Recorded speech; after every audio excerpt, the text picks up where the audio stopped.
Bentar, izin saya mute juga beberapa yang tidak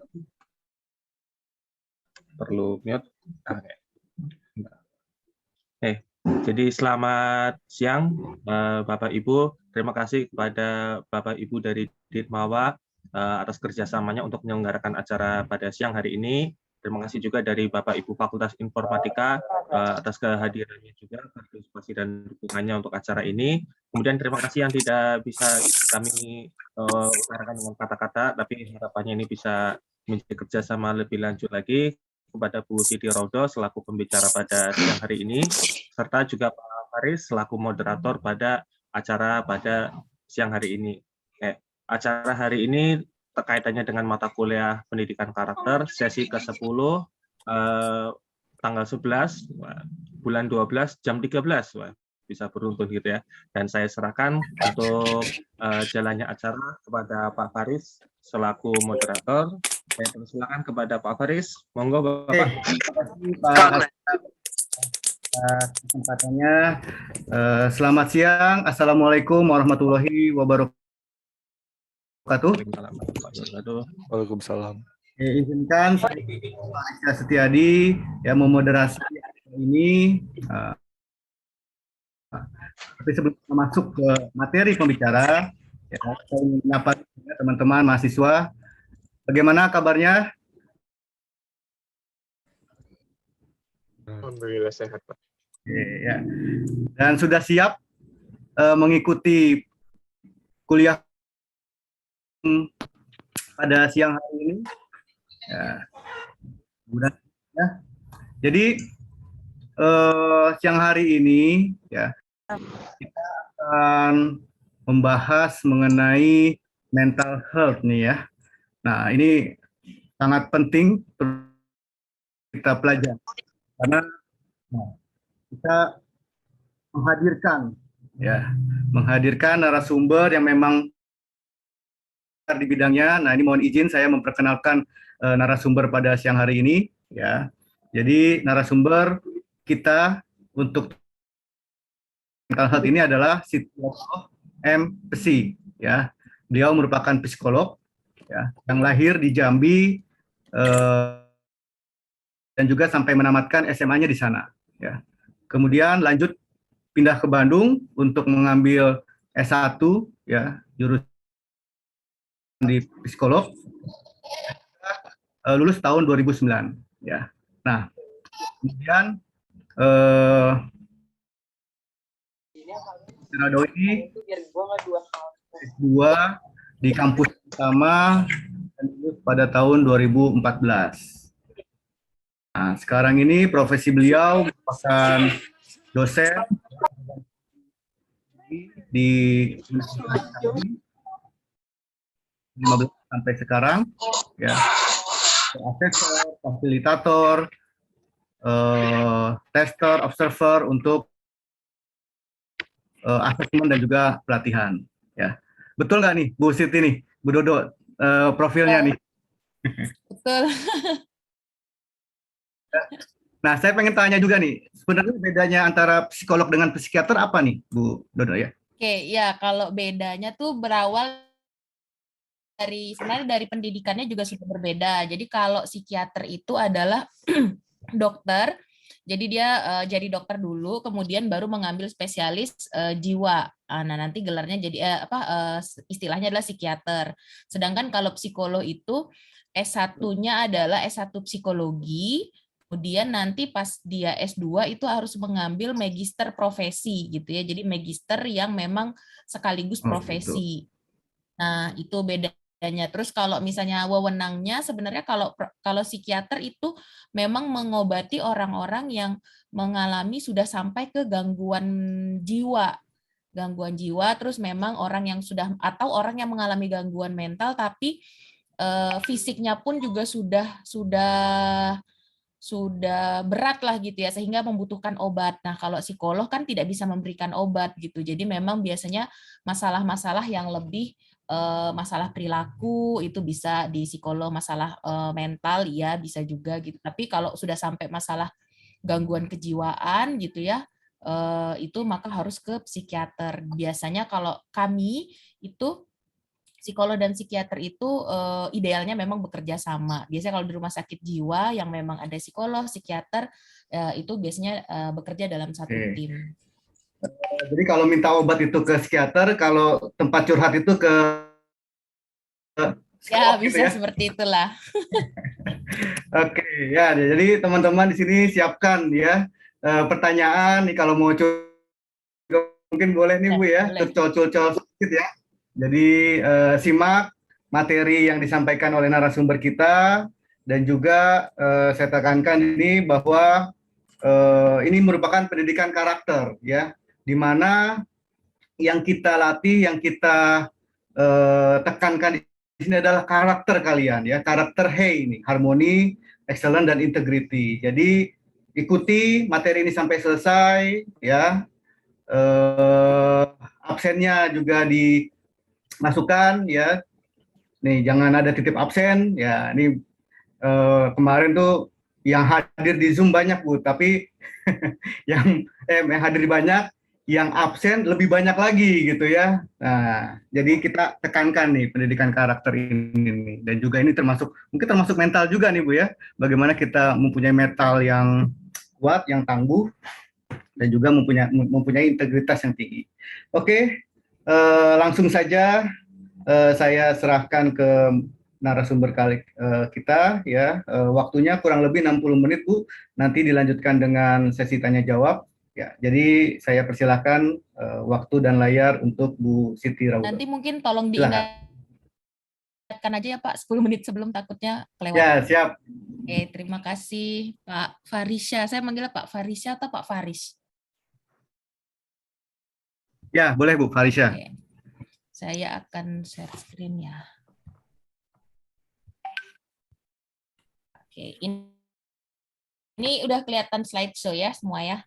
Oke, Assalamualaikum warahmatullahi wabarakatuh.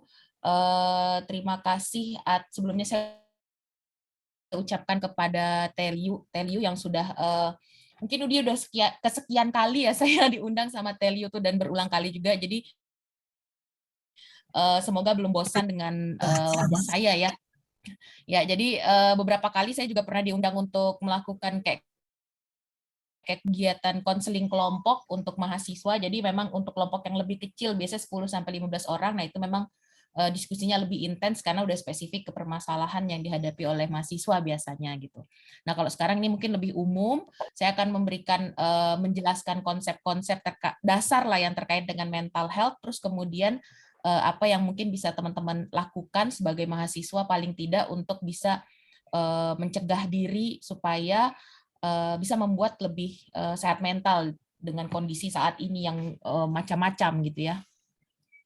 Oke, kita lanjut aja. Jadi di pembahasan ini saya akan bahas ada 3 kelompok besar sebenarnya. Yang pertama adalah why, kenapa sih kita harus belajar tentang mental, apa sih pentingnya gitu. Terus kemudian nanti kita juga akan bahas tentang what, itu apa itu mental health-nya. Terus kemudian permasalahan apa yang umum terjadi di mahasiswa, terus penyebabnya kira-kira apa. Kemudian yang terakhir adalah how, paling enggak nanti kita juga belajar secara umum apa yang bisa dilakukan, minimal untuk mencegah supaya teman-teman tidak bisa mengetahui lah, atau paling tidak bisa menghindari diri agar tidak mengalami masalah kesehatan mental.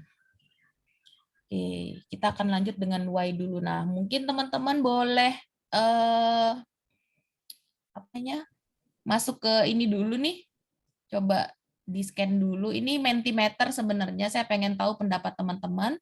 Nanti silahkan, nanti saya tampilkan hasilnya seperti apa. Silahkan.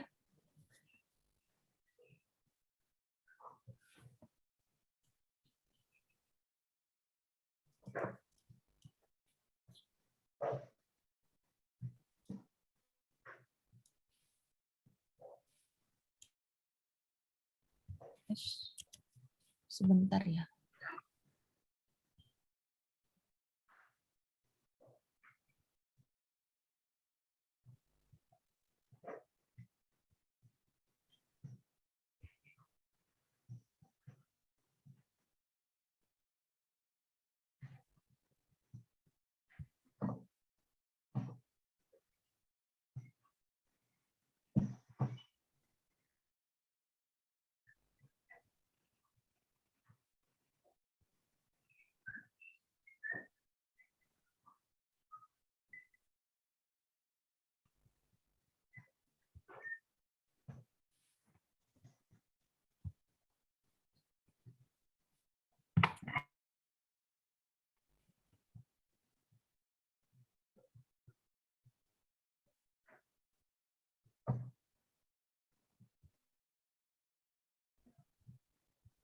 Saya sebagai moderator boleh mengisi juga nggak nih Bu Siti? Boleh, silakan Pak.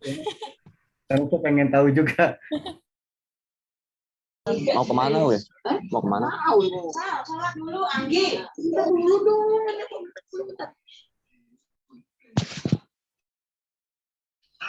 Ini yang mengisi baru 131 orang, 130-an nih.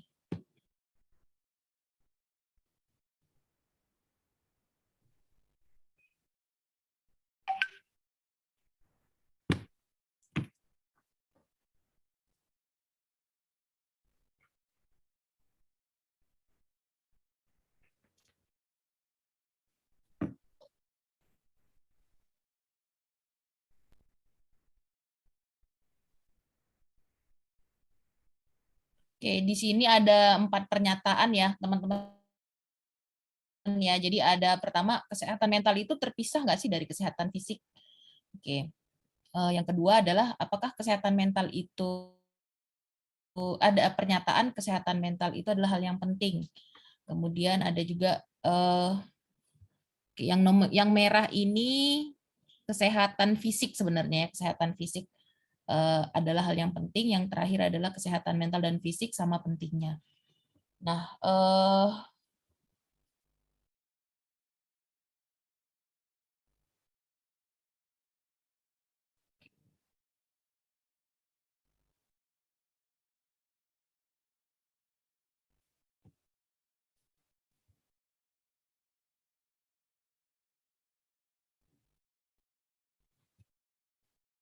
ini kalau kita nunggu sampai 600 kayaknya agak lama nih Pak. Ya, ketika Aja ya. Karena aja lagi ya, bukan. karena kayaknya sebagian besar jawabannya ya seperti ini. Nah, ya. Jadi memang kalau dulu tuh memang kayak kesehatan mental tuh orang membahas ya dulu orang membahas yang namanya sehat itu kan fokusnya lebih ke kesehatan fisik ya. Jadi seolah-olah kesehatan fisik aja yang penting gitu. Tapi sekarang sebenarnya orang tuh udah lebih aware dan ini juga sebenarnya menggambarkan jadi bahwa mahasiswa sekarang tuh juga udah tahu bahwa kesehatan mental tuh juga penting gitu. Sama pentingnya dengan kesehatan fisik gitu ya.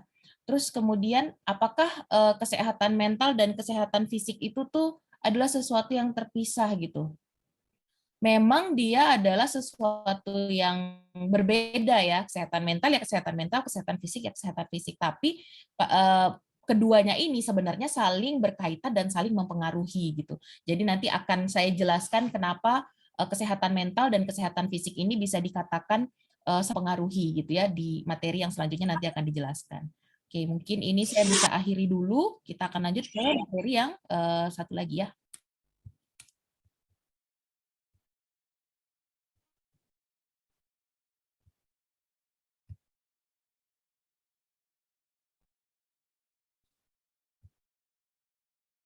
Nah, jadi dari yang penjelasan tadi teman-teman bisa melihat sendiri dan saya sih sebenarnya bersyukur karena pas di bagian kesehatan apakah kesehatan mental itu penting dan banyak orang yang menjawab bahwa setuju dengan pernyataan tersebut berarti itu memberikan penguatan bahwa memang kesehatan mental adalah hal yang penting untuk saat ini dan diadakannya kegiatan ini pasti menjadi salah satu bukti bahwa pihak kampus mungkin bukan hanya di TELU tapi salah satunya sekarang di TELU itu mulai aware bahwa kesehatan mental itu tidak bisa diabaikan gitu kalau misalnya kita memang fokus pada kesejahteraan mahasiswa. Nah, ini adalah set sederhana yang kami lakukan di tahun 2018. Jadi saya sama rekan-rekan, sebenarnya pertanyaan risetnya itu sederhana. Kami memberikan pertanyaan kepada mahasiswa di Jambi, apa sih sehat itu gitu. Memberikan pertanyaan secara terbuka, kemudian dari jawaban-jawaban itu kita bikin rating, kita hitung jumlahnya seperti apa. Nah ternyata sebentar. Ini saya agak bermasalah kalau saya slideshow-nya besar, dia jadi saya nggak bisa pencet yang lain-lain gitu. Kalau kayak gini kelihatan nggak ya Pak? Ya, kelihatan. Kalau saya slideshow yang full itu dia jadi saya nggak bisa pencet yang lain. Kayak geser-geser tuh kursornya jadi hilang. Jadi mungkin gini aja nggak apa-apa ya teman-teman, mohon maaf. Nah, jadi dari hasilnya itu bahwa ini kami persen-persenkan gitu ya. Ini ada pendekatan penelitiannya indigenous, nama pendekatan metode penelitiannya. Jadi memang sehat itu mereka menjawab memang sehat secara fisik itu iya ada sekitar 33,6% mereka menjawab hal tersebut, dan tapi ternyata 37,6% orang itu justru menjawab jawabannya itu kami kelompokkan menjadi terkait dengan kesehatan mental gitu. Ada juga terkait dengan mobilitas, ada juga terkait dengan spiritualitas, dan ada dengan dorongan. Jadi intinya gini, kalau spiritualitas itu adalah orang yang merasa puas dan merasa ada keseimbangan antara sehat dan fisik dan mental, kemudian keseimbangan dalam seluruh aspek dalam hidupnya itu adalah orang yang sehat. Nah, jadi seperti itu. Jadi penelitian ini menjadi menarik karena kembali lagi memperkuat yang tadi itu, bahwa kesehatan mental itu sudah tidak bisa diabaikan. Nah, ini juga salah satu alasan kenapa penting untuk kita membahas kesehatan mental saat ini. Kemudian yang selanjutnya, ada perubahan tren penyakit gitu ya dalam perspektif ke psikologi kesehatan gitu. Jadi ini akan menjelaskan tadi yang saya bilang bahwa kesehatan mental dan kesehatan fisik itu tidak bisa dilepaskan. Di tahun 1900-an ada 5 hal utama yang pertama itu ranking pertama adalah karena flu dan pneumonia di tahun 1900-an ya, berarti itu udah hampir lebih sekitar 120 tahun yang lalu. Kemudian orang yang TBC dulu di tahun 1900-an banyak orang yang meninggal karena penyakit TBC, gastroenteritis, kecelakaan. Kecelakaan ini mungkin kalau yang dulu di tahun 1900-an adalah kecelakaan industri. Kemudian ada juga yang meninggal karena kanker gitu. Tapi kanker itu masih di peringkat 5. Bandingkan dengan di tahun 2000-an gitu ya, penyebab utama kematian itu adalah justru peringkat pertama adalah penyakit jantung atau heart disease. Kemudian yang kedua kanker. Jadi naik dari peringkat 5, kanker itu jadi naik ke peringkat 2. Kemudian ada juga penyebabnya karena stroke. Kemudian ada juga penyebabnya karena kecelakaan. Nah, mungkin kalau dulu kecelakaannya di industri, kalau sekarang kecelakaannya adalah bisa jadi di industri juga, dan bisa juga kecelakaan memang lalu lintas. Kemudian yang kelima itu adalah diabetes mellitus yang menjadi penyebab kematian. Pneumonia masih ada tapi masih di peringkat, dia turun di peringkat 6. Kemudian ada lagi gangguan Alzheimer. Nah, mungkin saya pengen tahu deh pendapat teman-teman nih. Kalau lihat dari ini, kira-kira apa ya yang menyebabkan perubahan ini? Boleh tulis di chat. Menurut teman-teman, karena apa?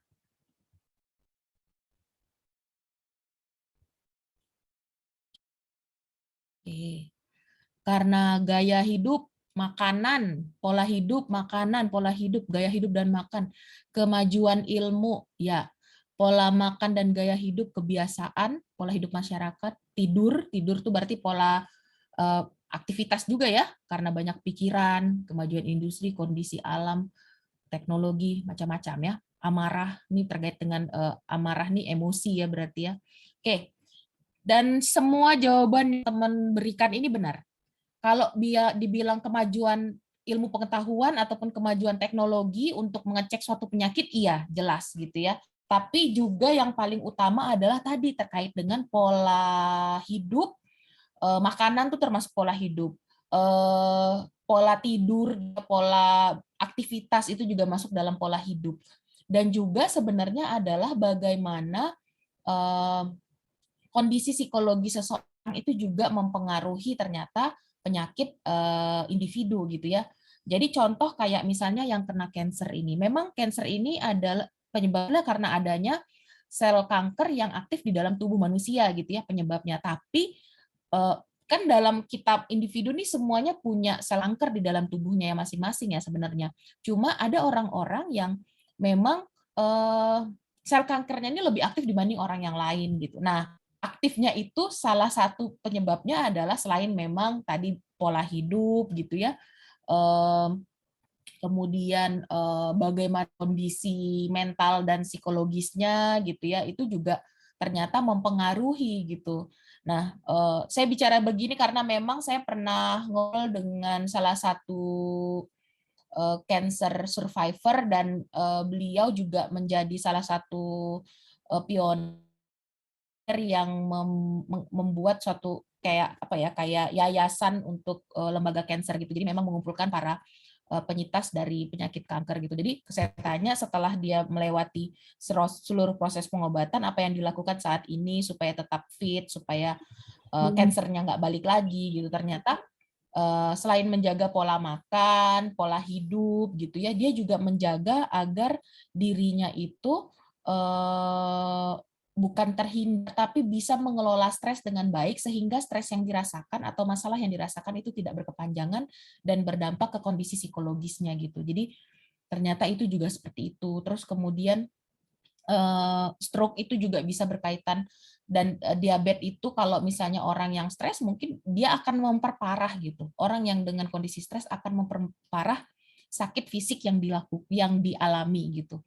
Terus kemudian stres itu juga bisa menurunkan imun tubuh. Kalau teman-teman ngerasa biasanya nih, saya tanya ya, kalau misalnya siapa di sini, ada nggak di sini yang mengalami kalau udah mulai mau musim-musim UAS atau musim UTS, atau pas tugas-tugas akhir atau pas skripsi deh gitu ya, ada nggak ya di sini yang lagi nyusun skripsi, itu biasanya gampang demam, gampang flu gitu, pas di masa-masa itu. Ada?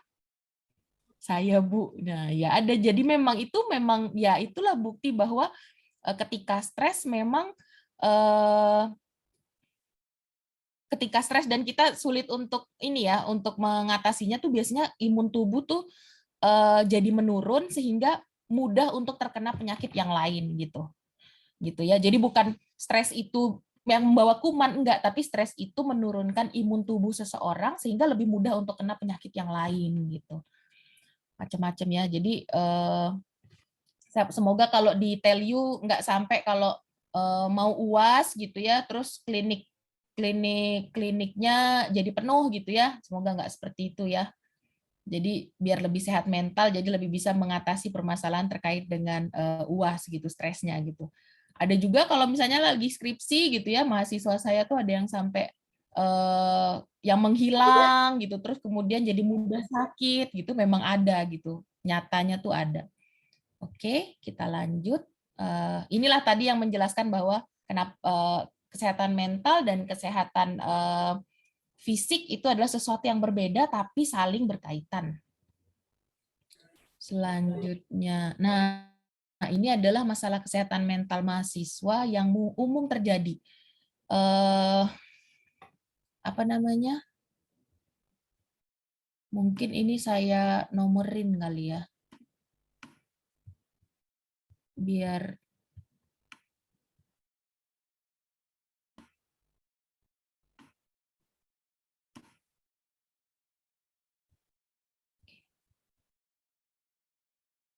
nah, ini saya dapat dari pengalaman praktek ketika selama kuliah ya. Jadi kami mengatasi dari mahasiswa dan beberapa permasalahannya adalah ini gitu, yang kami temui gitu ya. Dan ini memang yang sering terjadi. Jadi ada depresi, ada kecemasan berlebih, ada self harm yang menyakiti diri sendiri gitu ya. Kemudian ada social anxiety. Social anxiety ini dia nggak berani presentasi. Coba kalau mahasiswa itu nggak berani presentasi, sedangkan kayaknya kalau mahasiswa tuh kan 80% tugasnya itu pasti berkaitan dengan dia presentasi, walau mau dalam kelompok kecil ataupun dalam kelompok besar.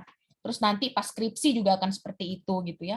Kemudian ada stres yang kronis sampai menyebabkan psikosomatis. Psikosomatis itu kayak dia udah berdampak ke fisik. Jadi misalnya ada orang yang mah akut gitu, udah dicari-cari sebabnya apa, ternyata nggak ada. Kalau ke dokter tuh biasanya kebanyakan itu, udah ke dokter, udah dikasih obat, mahnya berkurang, habis itu balik lagi, nanti dokternya langsung menyarankan, ini kayaknya karena stres deh, coba ke psikolog misalnya gitu. Nah itu salah satu contoh psikosomatis. Atau ada orang yang sakit kepala, yang kuat migrain gitu ya, ketika dia stres, kemudian dia migrain luar biasa, sakit kepala sebelah, itu juga termasuk psikosomatis.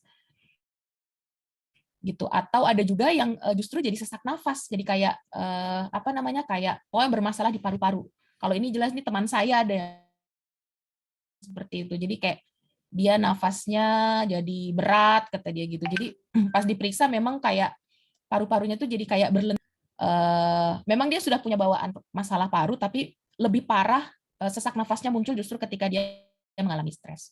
Nah ini yang banyak dialami, yang kami temui ya. Mungkin kalau di TELU kan ada lembaga untuk konseling juga. Nah itu mungkin punya gambaran kasus yang berbeda. Nah saya pengen teman-teman menuliskan di kolom chat yang mana, bukan berarti teman-teman yang mengalami ya, tapi teman-teman paling tidak pernah mendengar ataupun melihat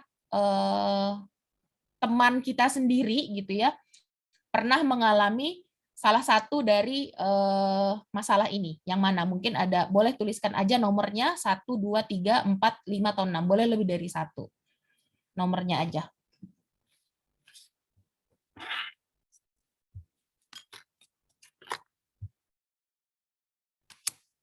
Lancar ya jawabannya ya. Oke.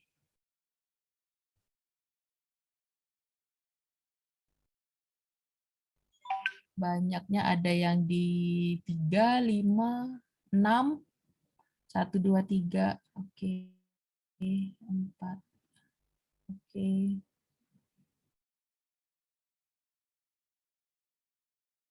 Oke. Paling banyak 1, 2, 3, 4 kayaknya. Walaupun semua sudah ada yang menyebutkan nih nomor-nomornya nih. Nah, inilah Pak kondisinya, berarti kan teman-teman di sini ada 700 orang, bisa jadi pengalaman mereka sendiri atau bisa jadi juga pengalaman teman-temannya gitu yang mereka lihat. Ini ada yang nomor 7, nomor 8 apa ya? Nah, itu membuktikan bahwa memang dia mengalami stres tuh. Oke, mungkin boleh tulis selain yang ini. Nah, boleh tuliskan. Mungkin 7 dan 8 tuh maksudnya selain ini nih kayaknya. Boleh dituliskan. Oke, selain 1 sampai 6 ya. Kemalasan. Oke. Ada lagi selain yang 6 ini mungkin yang teman-teman pernah rasakan atau lihat dari orang terdekat. Yang mahasiswa ya. Pernah burn out, halu, anxiety attack, burn out ya. Oke. Oke. Dekat deadline ya. Nah, mungkin dekat deadline, burnout itu sebenarnya masuk dari ke kelompok besarnya yang stres ini. Jadi memang karena ada tuntutan tugas, kemudian terlalu lelah, akhirnya menjadi burnout. Nah, itu biasanya adalah berkaitan dengan stres. Jadi stres yang nggak bisa dikelola dengan baik, terlalu lelah, akhirnya memang menjadi burnout itu bisa. Apalagi kalau dekat deadline. Atau dalam satu tugas, dalam satu waktu ada tugas yang banyak menumpuk, udah nggak tahu mau mana yang mau dikerjain, nah itu biasanya burnout. Dan halu kalau halu ini maksudnya halu yang gimana ya, fantasi gitu, menghayal kan kalau nggak salah halu ini, halusinasi, karena halu ini kayaknya udah bahasa slang gitu. Kalau di definisi di psikologi halu itu adalah halusinasi. Nah itu kalau halusinasi itu gangguannya udah susah gitu, tapi kalau halu yang di sini kayaknya dia ngayal gitu ya. Kemalasan. Nah kalau malasnya susah nih obatnya nih, karena kalau nggak salah sudah ada jelas hadisnya kan, nggak ada obat selain untuk malas ya Pak ya. Ya. Oke, kalau anxiety attack ini masuknya di kelompok anxiety. Jadi sebenarnya kalau kita lihat gangguan kecemasan itu jenis nama-nama gangguannya banyak banget, tapi dasar penyebabnya adalah kecemasan, anxiety attack. Mungkin panic attack yang lebih tepat. Nah, ini gambaran seperti itu. Secara garis besar memang ini permasalahan yang banyak dihadapi oleh mahasiswa. Nah, kita akan lihat sebenarnya apa sih permasalahan ini. Yang self harm ini pun sebenarnya ada, kan kayak social anxiety tadi basicnya juga kecemasan. Self harm ini juga basicnya adalah kecemasan atau ke depresi juga bisa gitu, stres dan stres. Jadi ada 3 sebenarnya yang menjadi dasar paling basic masalah kesehatan mental seseorang gitu ya. Kalau kita nggak lihat nama diagnosa ya, kita lihat yang besar itu adalah ada yang namanya stress, anxiety, dan depression. Ada 3 hal tersebut. Oke. Sekarang kita akan lanjut ke sini. Masuk lagi ke what. Apa sih sebenarnya kesehatan mental, dan kita akan bahas juga nanti terkait dengan masalah tadi stress, anxiety, sama depression. Mungkin nanti akan ada istilah-istilah yang baru bagi teman-teman. Kalau misalnya bingung silahkan langsung tanya. Nggak bisa gitu ya Pak ya. Boleh tulis di chat. Di chat nanti ini maknanya apa gitu. Nanti saya bisa jelasin kalau misalnya saya tidak menjelaskan artinya apa. Terlewat menjelaskan. Oke, sekarang saya pengen teman-teman masuk lagi ke sini, ke Mentimeter lagi. Nanti saya akan tayangkan.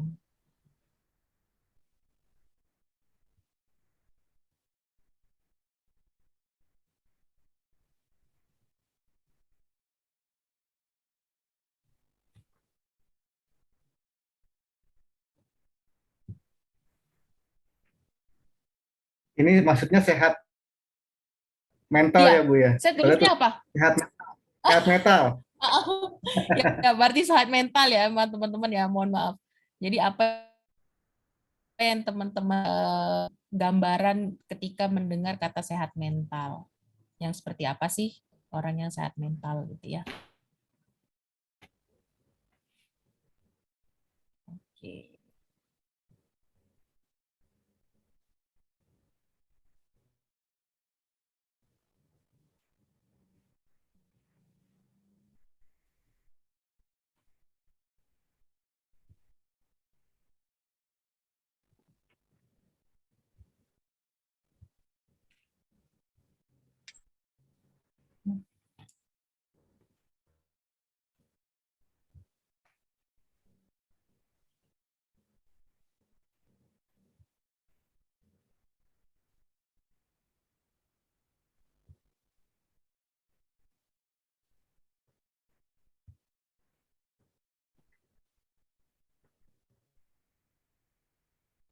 Baik, sambil menunggu saya ingin menyampaikan bahwa link absen nanti akan diberikan 30 menit, kurang lebih 30 menit sebelum selesai ya. Jadi silakan ikuti materi ini hingga selesai untuk mendapatkan link absen tersebut. Oke. Udah kelihatan ya? Sudah, Bu Dodo? Ya. Ini jawaban dari teman-teman nih. Ada yang apa sih orang yang sehat? Tentu orang yang bahagia, ceria, friendly, positive vibe, bahagia, sehat lahir batin, bisa mengendalikan diri dari berbagai masalah yang dihadapi, selalu happy, percaya diri, tenang di segala kondisi, time management yang bagus, aura positif. Saya nggak tahu karena banyak sekali orang yang terlihat bahagia, namun banyak yang menyembunyikan luka dan kecemasannya, termasuk saya sendiri. Ya, benar. Selalu bahagia. Di depannya saja gitu ya terlihat bahagia ya, casingnya. Ya, betul. Karena memang kadang ya itu sebenarnya kayak seolah-olah pura-pura nggak ada masalah tuh sebenarnya salah satu cara orang untuk mengatasi mengatasi permasalahannya gitu ya. Tapi kalau benar ini kalau teman-teman yang bahwa menyembunyikan gitu, karena memang seolah-olah bahwa ketika kita tampil di depan orang lain tuh kita nggak kelihatan sedih. Nah, itu kan salah sebenarnya. Kalau memang ada di situasi yang memang membuat kita merasa lelah, merasa sedih gitu, ya nggak masalah sebenarnya. Yang aneh memang kalau misalnya situasinya seperti apa, kemudian kita memberikan respon yang berbeda. Nah, itu mungkin akan kelihatan aneh untuk orang lain. Jadi bahagia, sedih itu manusiawi ya Bu. Ya, betul. Tempatkan di situasi yang tepat. Ya, emosi stabil mampu lebih baik seperti ini, emosi stabil mampu mengontrol diri dengan baik ketika berada di situasi terpuruk. Jadi sebenarnya bukan hanya di situasi terpuruk, tapi di situasi yang memang mengundang emosi. Misalnya kita ada sesuatu yang happy-nya pun ya dalam kadar yang cukup lah gitu, tidak berlebihan gitu. Kadang berita yang kita dengar tidak seberapa, tapi respon kita berlebihan. Nah, itu kan juga berbahaya sebenarnya. Oke. Oke, ya. Kita balik lagi ke materi ya, karena ini pertanyaan jawaban ini pendapat orang secara umum gitu tentang sehat mental itu seperti apa gitu. Kita akan bahas sebenarnya sehat mental itu apa sih gitu. Oke. Kita balik lagi ke materi yang tadi ya. Oke, sekarang sehat mental itu apa ya gitu. Nah, ini adalah definisi sehat mental dari WHO. Gitu. Jadi menurut WHO itu kalau sehat mental itu biasanya pasti berkaitan dengan kondisi emosional, psikologis, dan social well-being kita sendiri. Social well-being itu kayak kesejahteraan sosial gitu, kesejahteraan dari si individu itu. Nah, emosional tadi teman-teman udah bahas, orang yang sehat mental itu adalah orang yang mampu memberi apa ya, dia bahagia gitu ya, ketika dia memang situasinya bahagia, dia memang merasa bahagia, kemudian emosi yang bisa dia tampilkan itu sesuai dengan situasi yang dihadapi pada saat itu gitu ya, secara psikologis.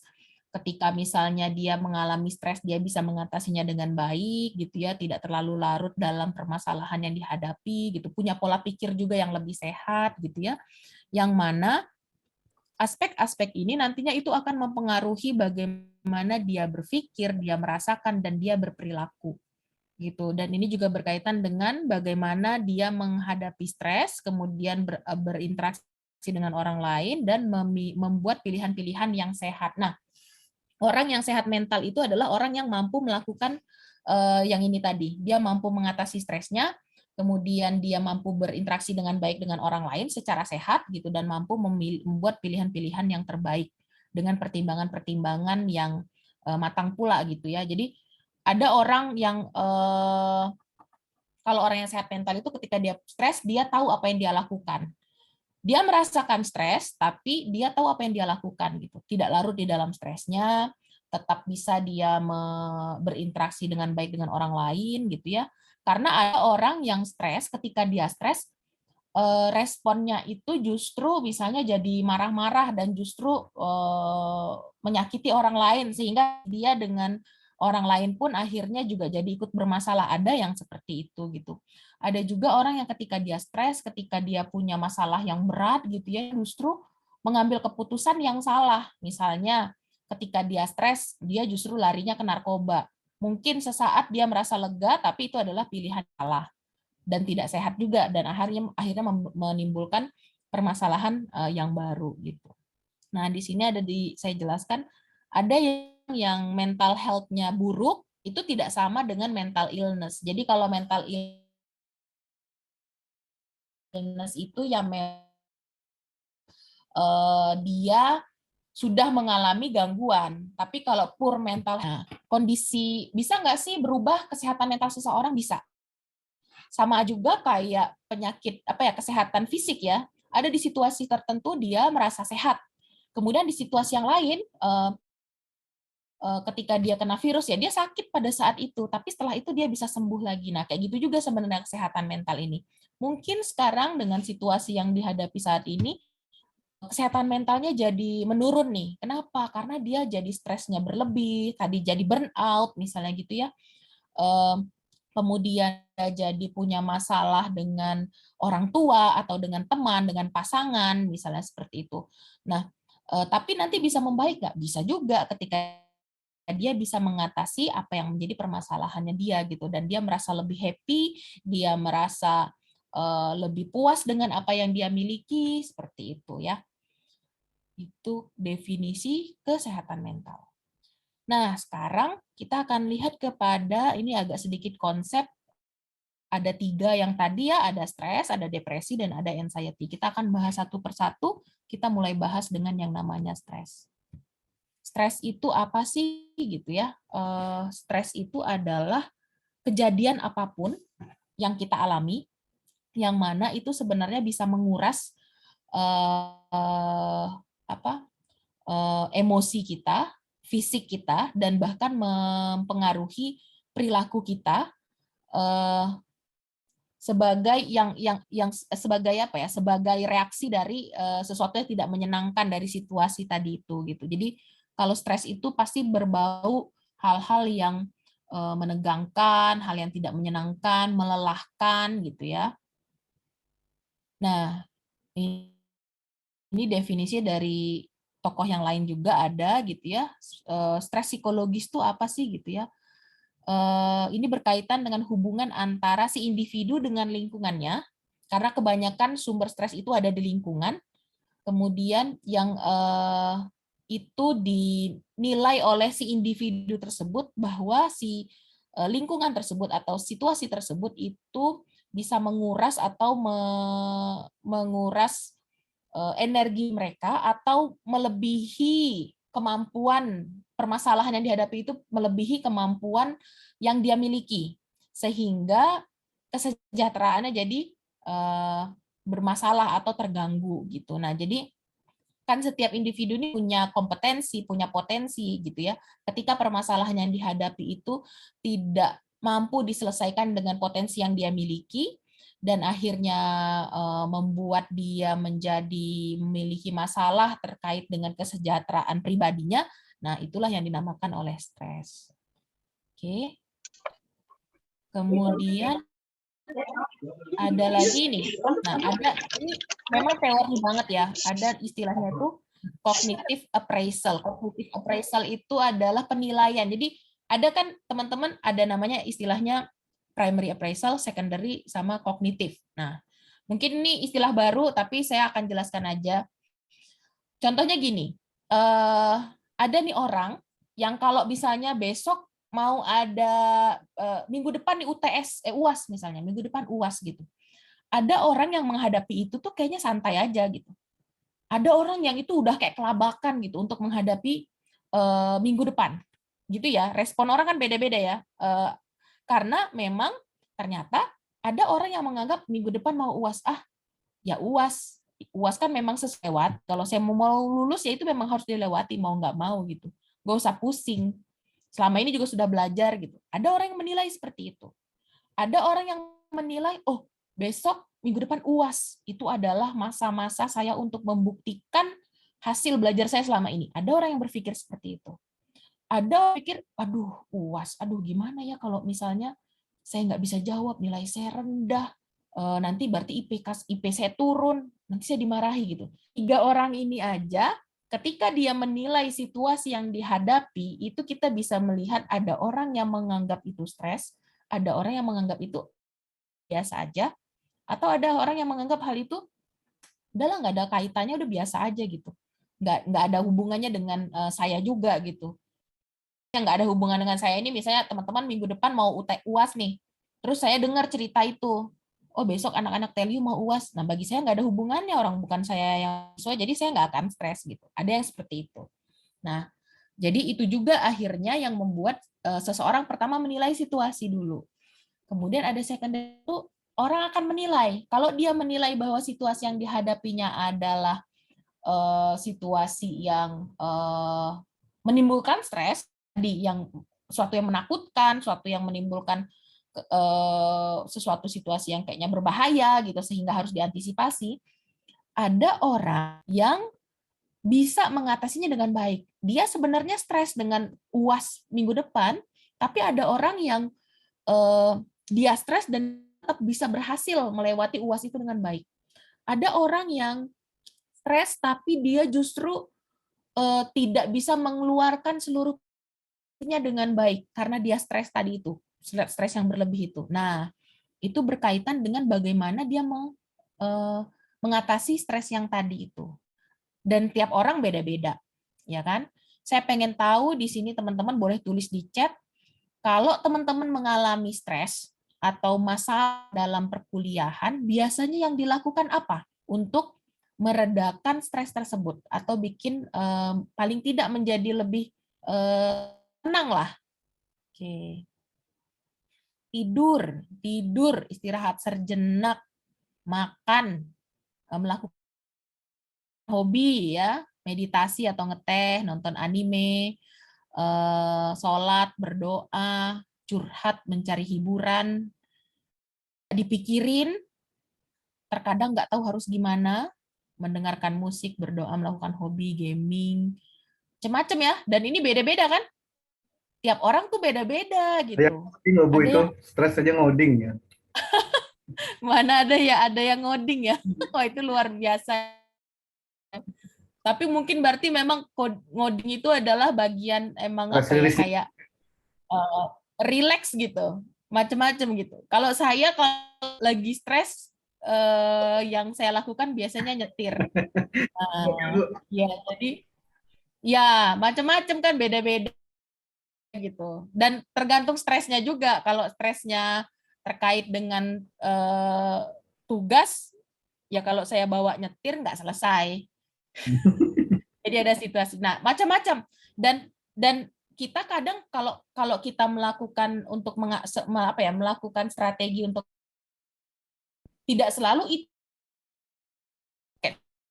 Kalau stresnya karena tugas yang numpuk,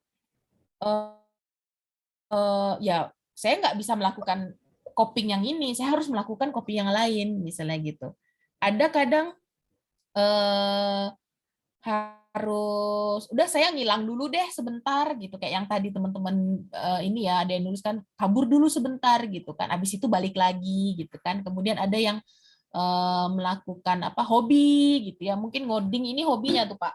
Terus ada juga mungkin mau ada yang makan misalnya gitu, ada situasinya makan gitu tuh. Kalau kita di kampus biasanya gitu tuh, stres. Mungkin Pak Faris tahulah kalau misalnya kita mau ngadain akreditasi gitu ya, nah, lagi pusing-pusing gitu, udah makan dulu ya, makan dulu gitu, itu udah rilis untuk rilis stresnya gitu. Terus kadang lagi pusing habis rapat gitu kan, yuk pesen yang manis-manis, walaupun nggak sehat ya sebenarnya ya, tapi udah yuk pesen bubble gitu, nanti datang terus break sebentar biar balik, pas balik in charge lagi gitu. Nah, itu sangat mungkin dilakukan dan tiap orang beda-beda.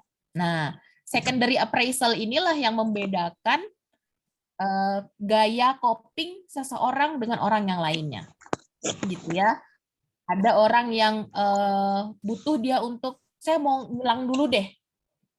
Itu memang salah satu bentuk coping. Jadi kayak dia menjaga jarak dulu dari sumber stres untuk dia bisa lebih tenang. Akhirnya dia bisa mikir apa ya solusinya, gitu kan? Makanya tadi kabur sebentar, kemudian balik lagi. Itu tujuannya buat itu. Yang bahaya kalau kaburnya kelamaan. Nah, itu berarti copingnya walaupun dia seolah-olah kayak dia nggak ketemu lagi dengan stres itu, tapi sebenarnya menimbulkan masalah baru dan tidak menyelesaikan masalah yang ada gitu ya. Tidur tadi itu juga bisa itu untuk kayak dia sama kayak mengambil jarak dengan permasalahan sebentar gitu. Kemudian ada yang berdoa gitu ya, ada yang meditasi, mendengarkan musik gitu ya, liburan dulu gitu ya. Itu bisa juga sebenarnya. Makanya kalau libur ini, makanya biasanya kalau sebelum UAS ada minggu tenang ya Pak ya. Nah, minggu tenang tuh sebenarnya bagian dari teman-teman tuh dikasih waktu untuk rilis tensionnya dulu, ngatur emosi sambil ngatur strategi untuk UASnya tuh mau ngapain nanti gitu. Sebenarnya itu tujuannya buat itu, bukan malah minggu malah kabur kemana, terus balik-balik malah nggak nyiapin diri untuk UAS ya. Healing, makan me time, main nonton, macam-macam tuh sebenarnya ya. Yang penting jangan kelamaan kabur. Kalau yang tadi mau mengambil jarak, itu yang paling penting. Oke, nah sekarang kita tadi teman-teman sudah mengelompokkan macam-macam. Kita akan lihat ada yang namanya coping. Jadi istilahnya kalau misalnya stres istilah coping itu adalah cara seseorang untuk mengatasi stresnya gitu ya. Ada dua, ada yang fokus pada masalahan, ada yang fokus pada emosi. Kalau fokus pada emosi tadi tuh kayak tadi, dia nenangin diri dulu gitu ya, ngambil jarak dulu dari permasalahan untuk nenangin diri, atau dia berdoa, atau dia meditasi, itu adalah cara untuk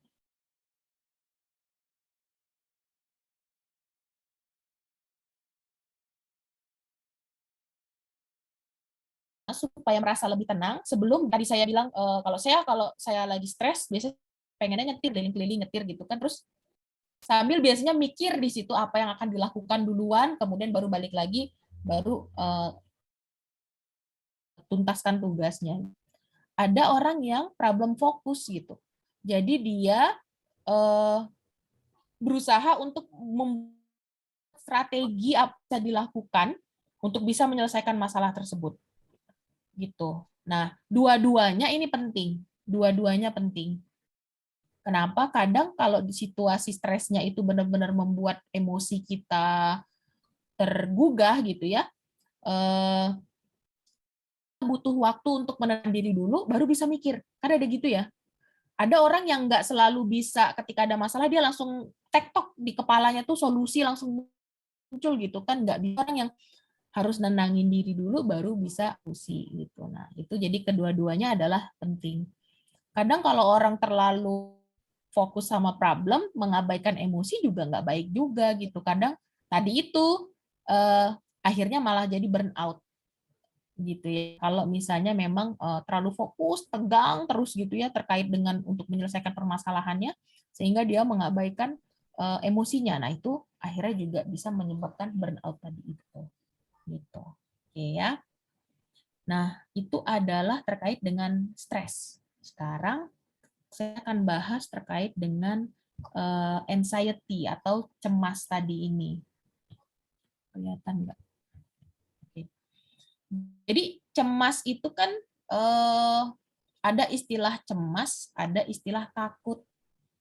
Ya, teman-teman ya, ada istilah cemas, ada istilah takut. Jadi sebenarnya sama atau enggak sih takut sama cemas itu gitu. Nah, ini yang membedakan.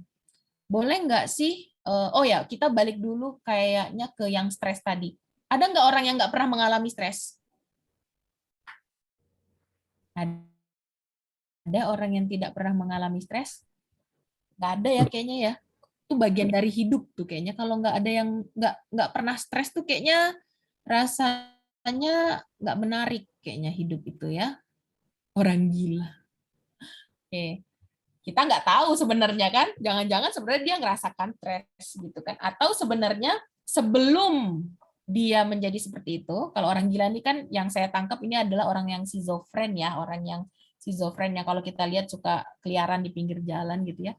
Tapi bisa jadi sebelum dia mengalami jatuh ke situ, jangan-jangan dia mengalami stres yang tidak bisa dia atasi dan itu berkepanjangan gitu. Nah, stres itu semua orang pasti mengalami stres. Dan kadang stresnya ringan, kadang berat gitu ya. Tapi kalau itu dipendam sendiri, biasanya itu pasti akan jadi masalah untuk dalam waktu yang panjang lah gitu. Kalau sebentar, misalnya stres sebentar, oke, masih aman gitu. Tapi kalau itu dipendam terus sama dia nggak pernah dia selesaikan, kabur, terus itu jadi kayak bom waktu yang kapan-kapan tuh bisa meledak gitu. Jadi itu termasuk kalau misalnya orang yang kabur kelamaan. Kalau orang dia kabur kelamaan dan dia nggak diselesaikan masalahnya tuh biasanya jadi kayak gitu tuh. Stresnya tuh pasti ada terus gitu, nggak pernah selesai. Oke, sekarang kita akan masuk ke anxiety ya. Nah, tadi saya sebelumnya saya jelaskan ada yang namanya anxiety itu sebenarnya cemas atau takut ya gitu. Cemas atau takut ya. Ini harus teman-teman harus memperhatikan dulu. Kita tuh wajar kalau kita ngerasa takut. Tapi kalau sudah berlebihan, nah itu yang jadi bahaya. Dan kadang kita ngerasa cemas, iya ada gitu, tapi cemasnya itu udah sampai berlebihan, nah itu akhirnya jadi bahaya dan justru bisa jatuh pada gangguan-gangguan yang lain. Jadi misalnya gini ya, kalau takut itu objeknya jelas. Kalau misalnya teman-teman lagi di jalan nih, kemudian ular lewat, takut, wajar kan? Wajar, takut gitu. Nah, tapi kalau misalnya lagi jalan, terus kemudian tiba-tiba keinget video YouTube tadi malam tonton, dan itu tentang ular anaconda lagi makan binatang, misalnya kayak gitu ya, ingat sama video itu, terus tiba-tiba teman tiba-tiba keluar keringat dingin, ya itu kan justru jadi aneh gitu karena objeknya tentu objektif ada di depan diri kita gitu. Nah, itu yang harus diperhatikan. Kalau rasa takut itu memang masih real, kemudian sesuai dengan situasi yang dihadapi gitu ya. Kemudian setelah si stimulusnya hilang dia bisa lebih tenang, maka itu masih dianggap nggak apa-apa, nggak masalah, atau rasa takut yang masih dianggap fungsional. Tapi kalau udah disfungsional itu berarti itu udah mulai macam gangguan gitu ya. Jadi ketakutan itu udah mulai nggak realistis. Jadi misalnya dia lagi duduk nih, dia cuma dengar atau mungkin dengar sesuatu itu langsung pikirannya langsung macam-macam, langsung kemana-mana gitu. Atau mungkin misalnya dia ngerasa kayak pusing sebentar gitu di kepalanya, kan kadang kita ada ngerasa kayak sensasi kayak pusing di kepala, terus tiba-tiba langsung mikir, aduh jangan-jangan kanker otak nih, aduh jangan-jangan ini nih, aduh berarti, aduh kalau kanker, jadi dia pikirannya sendiri tuh udah kemana-mana. Nah itu yang berbahaya sebenarnya, itu yang harus diperhatikan kalau di masalah cemas ini. Jadi teman-teman harus bisa membedakan rasa takut yang masih normal, mana rasa takut yang sudah kelewatan, udah disfungsional gitu. Kalau disfungsional pasti itu nanti akan bermasalah ke perilaku sehari-hari gitu ya, dan itu harus diselesaikan baik dengan bantuan profesional ataupun ya lebih baik sebenarnya memang dengan profesional, datang ke psikolog ataupun ke orang yang memang dianggap paham terkait dengan permasalahan tersebut. Selanjutnya sama juga terkait dengan depresi. Ini depresi ya. Jadi kayak tadi saya bilang, kayak teman-teman juga menuliskan tadi ya, bahwa orang yang bahagia terus padahal sebenarnya di dalam dirinya sedih gitu. Nah, itu sebenarnya yang mau dibawa gitu. Jadi kita boleh merasa sedih, kita boleh merasa marah, kita boleh merasa bahagia asal sesuai dengan situasinya dan sesuai dengan memang stimulusnya, dan setara lah gitu, nggak berlebihan misalnya gitu ya. Kadang ada kita ngerasa sedih, ngerasa kayak gloomy, ngerasa down gitu ya di situasi-situasi tertentu, atau merasa happy di situasi-situasi tertentu, dan respon yang kita tampilkan juga masih dalam kondisi yang bisa diterima, maka nggak masalah gitu. Justru jadi masalah kalau misalnya kita happy nih. Happy-nya karena apa? Oh, karena teman kita dengar berita, teman kita menang lomba. Yang menang lomba teman kita gitu. Tapi yang akhirnya merayakan secara berlebihan adalah kita. Ini kan justru jadi tanda tanya gitu. Atau misalnya merasa sedih pada saat itu. Sedihnya karena apa? Misalnya gitu kan, karena misalnya ada memang situasi yang membuat dia sedih, it's okay gitu. Tapi kalau misalnya penyebab sedihnya itu misalnya karena misalnya dia lagi jalan terus dia lihat ada orang bapak-bapak yang mengemis, kemudian dia merasa sedih saat itu kan normal. Nah, tapi rasa sedihnya ini berkepanjangan sampai malam, sampai besok, sampai itu kepikiran terus sama dia. Nah, itu berarti udah nggak fungsional gitu. Itu udah mengarah kepada memang dia nggak bisa mengolah emosinya dengan nanti bisa jadi arahnya malah kalau itu yang lebih parah itu bisa sampai akhirnya malah jatuh ke depresi gitu ya. Oke. Penyebabnya ini macam-macam. Jadi kemampuan coping yang atas. Jadi ketiga masalah ini saya gabungkan ya. Jadi penyebab munculnya masalah di mahasiswa itu masalah mental di mahasiswa, bukan hanya di mahasiswa sebenarnya, di orang secara umum, itu adalah kemampuan coping yang terbatas atau cenderung maladaptif. Misalnya dia pusing, dia kabur. Tadi kan adanya tuh ketika punya masalah stres, kemudian dia kabur dulu deh, nanti balik lagi gitu ya. Kalau kaburnya tuh ngapain? Ada orang yang kaburnya melakukan hobi, ada yang kaburnya itu jalan-jalan deh sebentar, makan gitu kan. Tapi ada juga orang yang kaburnya itu adalah dengan ngumpul dengan orang-orang yang misalnya pakai narkoba atau jadi minum-minum alkohol. Nah, itu kan justru jadi maladaptif. Nah, itu yang justru jadi penyebab biasanya muncul masalah mental. Kemudian memang ada orang-orang pribadiannya itu lebih rentan terhadap masalah. Ada orang yang memang lebih kuat gitu. Nah, ini yang kemudian yang ketiga ini adalah hal yang paling sering nih. Jadi ada pola pikir yang salah atau cognitive distortion. Teman-teman pasti pernah ngerasa gini. All or none thinking ini kalau orang itu pokoknya iya atau tidak. Misalnya gini, kalau misalnya nih saya punya teman, saya pengen pergi pengen ngumpul gitu, terus saya ngajak yuk kita ngumpul yuk hari ini gitu, terus kemudian dia bilang enggak, saya nggak mau, saya nggak bisa gitu kan, saya nggak bisa hari ini gitu kan. Terus, ketika saya mikir, oh kok dia nggak mau ya, pasti dia itu apa namanya, antara dia tuh kayaknya benci sama saya gitu ya. Em, Pasti dia itu kayak nggak mau nggak mau pergi dengan saya itu karena dia tuh benci nih sama saya gitu. Jadi kayak kayak hal itu tuh jadi perilaku orang ke kita itu pilihannya kalau nggak baik banget, kalau nggak jahat banget. Nah, kira-kira seperti itu. Kemudian kata troping ini kayak melebih-lebihkan gitu. Kayak tadi, sakitnya sedikit gitu, jangan-jangan nih kanker otak nih, terus apa-apa segala macam. Nah, itu berlebih-lebihan. Ada personalization, ada juga misalnya kan, kenapa ya Bapak itu hari ini kok ngajarnya marah-marah misalnya gitu kan.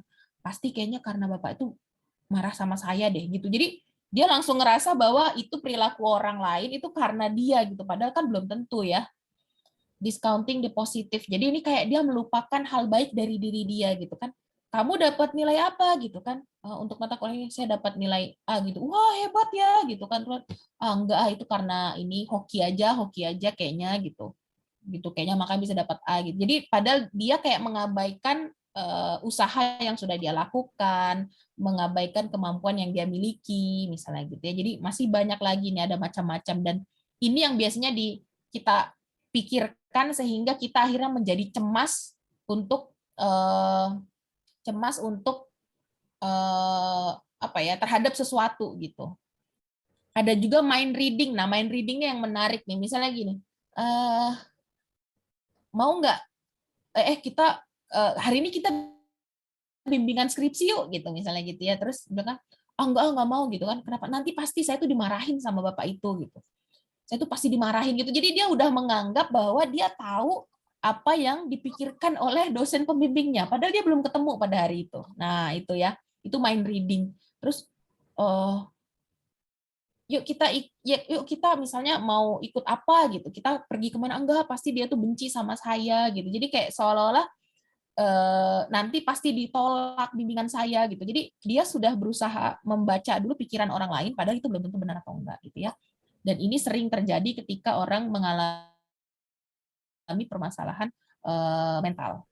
Nah, selanjutnya adalah, oke, ini terkait dengan permasalahan intervensinya apa sih yang bisa dilakukan untuk teman-teman bisa mencegah atau paling tidak melakukan sampailah kena masalah dalam kesehatan mental gitu ya. Atau nah, bisa, kalau saya bagi dua, ada yang namanya early intervention, itu adalah pencegahan, ada yang self help intervention yang teman-teman bisa lakukan sendiri di rumah gitu ya. Yang early intervention itu adalah meningkatkan mental health literacy. Itu jadilah mental health literacy itu kemampuan seseorang terkait dengan knowledge gitu ya, ataupun skill untuk dia memahami bahwa tentang masalah mental, kesehatan mental, dan dia juga bisa menilai apakah kondisi saya ini, kondisi kesehatan mental saya terganggu nggak ya? Saya bisa minta bantuan, saya ini sudah perlu minta bantuan ke orang lain apa enggak ya? Terus kalau misalnya saya alami kecemasan seperti ini, saya harus minta tolong sama siapa ya gitu. Jadi pengetahuan terkait hal itu tuh perlu. Salah satunya ikut kegiatan-kegiatan kayak gini tuh perlu, baca dari sumber-sumber yang kredibel itu perlu. Justru jangan, tapi hati-hati ya kalau baca itu jangan sampai baca sesuatu yang dari sumber yang tidak terpercaya. Kemudian stop self diagnose. Jadi kadang orang itu suka ngomong gini, aku kayaknya depresi deh, gitu. Padahal emang kamu tahu depresi itu apa gitu. Jadi orang tuh karena lihat di itu tadi, karena baca dari sumber yang tidak kredibel, akhirnya dia menilai dirinya sendiri bahwa dia juga mengalami dia mengalami masalah mental tertentu gitu. Terus kita boleh melakukan self reflection, iya. Jadi kayak kita introspeksi diri, apa yang harus diperbaiki dari diri kita, apa ketika kita mengalami kegagalan kita introspeksi diri itu boleh. Yang nggak boleh itu self blaming. Jadi kayaknya misalnya beda antara self reflection dan self blaming. Kalau self blaming itu ketika dia gagal, ya memang aku ini memang bodoh, memang aku nggak punya masa depan, itu udah sesuatu yang buruk untuk diri kita sendiri. Tapi kalau reflection itu, oh oke, situasinya waktu itu seperti ini, yang saya lakukan adalah seperti ini, ternyata nggak cocok, ternyata salah, oh sebaiknya saya melakukan hal ini. Nah itu adalah self reflection. Kemudian self love itu, oh ini salah nih, harusnya self love sama 4 dan 5 itu adalah self help intervention ya.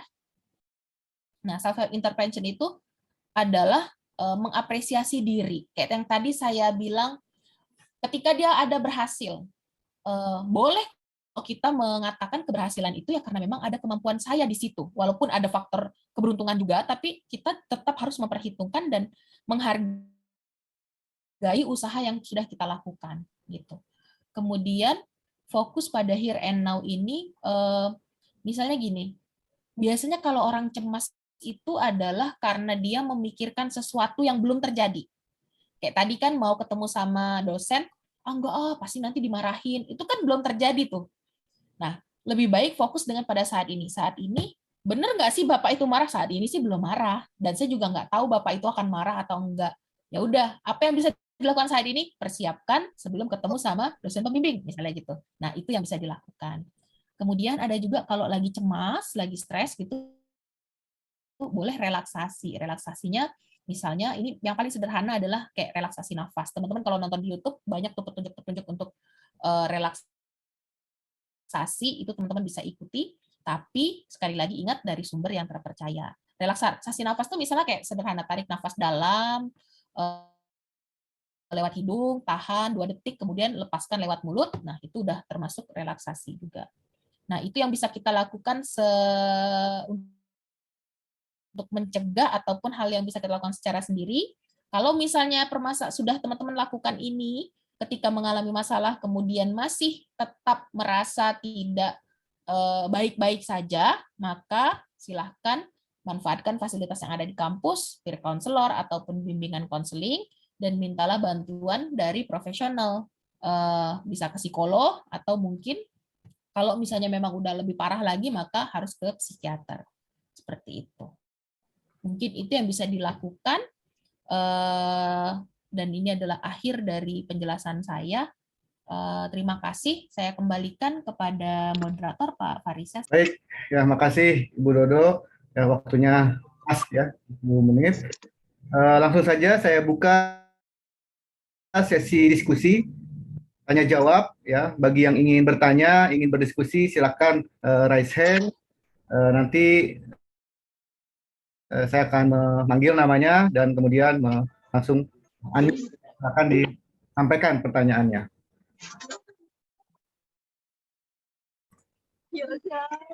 Kok belum laptop sih? Gawe. Udah tadi belum masuk. Ya, silakan. Siapa yang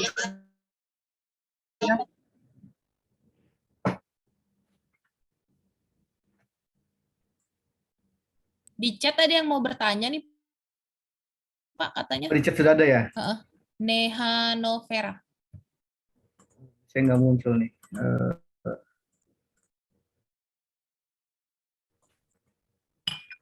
Oke. Ya, silakan langsung saja. Neha. Bu, maaf saya ingin bertanya, tapi saya nggak bisa on cam. Bu, maaf. Apa-apa. Ini Bu, saya punya teman. Saya punya teman Bu. Dia terbiasa nahan tangisnya Bu. Kalau ada masalah nahan tangis, terus tapi saat dia ingin nangis, dia nggak bisa nangis sama sekali Bu. Jadinya sesek gitu loh Bu. Apa itu bagaimana Bu? Ya sebabnya karena terbiasa nggak nangis saat ada masalah, jadinya pas mau nangis jadi sesek. Terima kasih. Nah, ini yang tadi dibilang bahwa itu perlu membiasakan diri sebenarnya. Jadi tadi situasinya bikin dia kesal, bikin dia sedih gitu ya, tapi ketika dia paksa untuk tahan itu jadinya berat, akhirnya jadi sesak nafas. Nah, kalau misalnya salah satu caranya adalah memang ketika memang sedih itu kayak dia coba untuk memahami apa yang dia rasakan.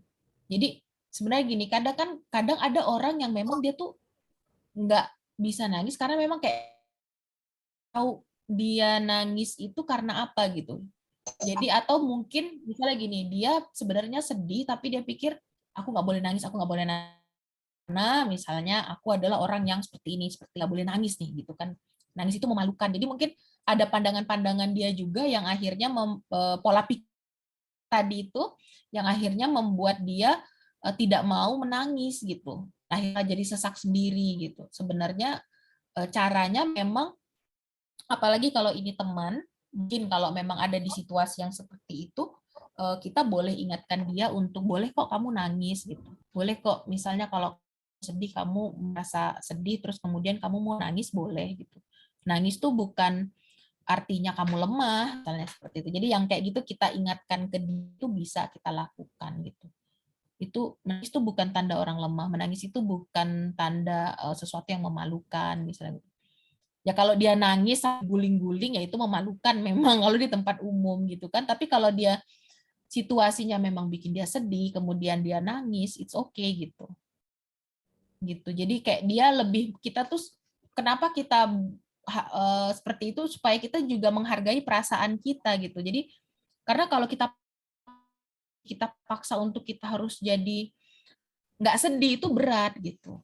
Itu yang harus diperhatikan. Jadi mungkin tadi Neha sebagai teman boleh menyampaikan itu ke dia. Oke. Gimana Neha? Bisa dipahami. Terima kasih. Oke, selanjutnya kita ke pertanyaan berikutnya nih dari Herdi Hardana. Maaf, saya ingin bertanya, bagaimana caranya menghilangkan rasa insecure dalam diri kita? Insecure.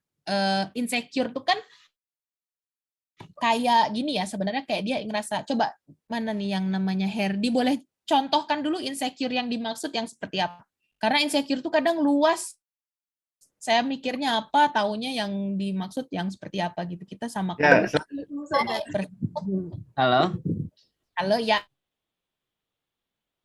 misalkan kalau misalkan kita dibandingkan dengan orang lain gitu, misalkan orang lain lebih dari kita, kayak misalkan di privilege atau apa yang lainnya gitu.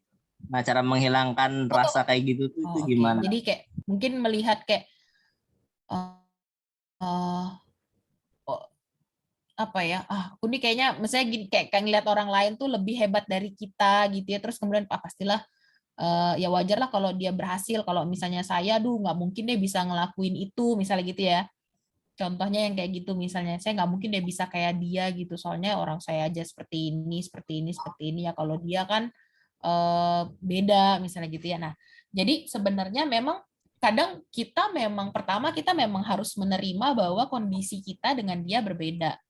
Satu misalnya kan kalau terkait dengan privilege ini kan ada orang yang mungkin dia lahir dari latar belakang keluarga yang menengah ke atas, mungkin yang memang luar biasa sehingga mampu memberikan privilege untuk dia gitu ya.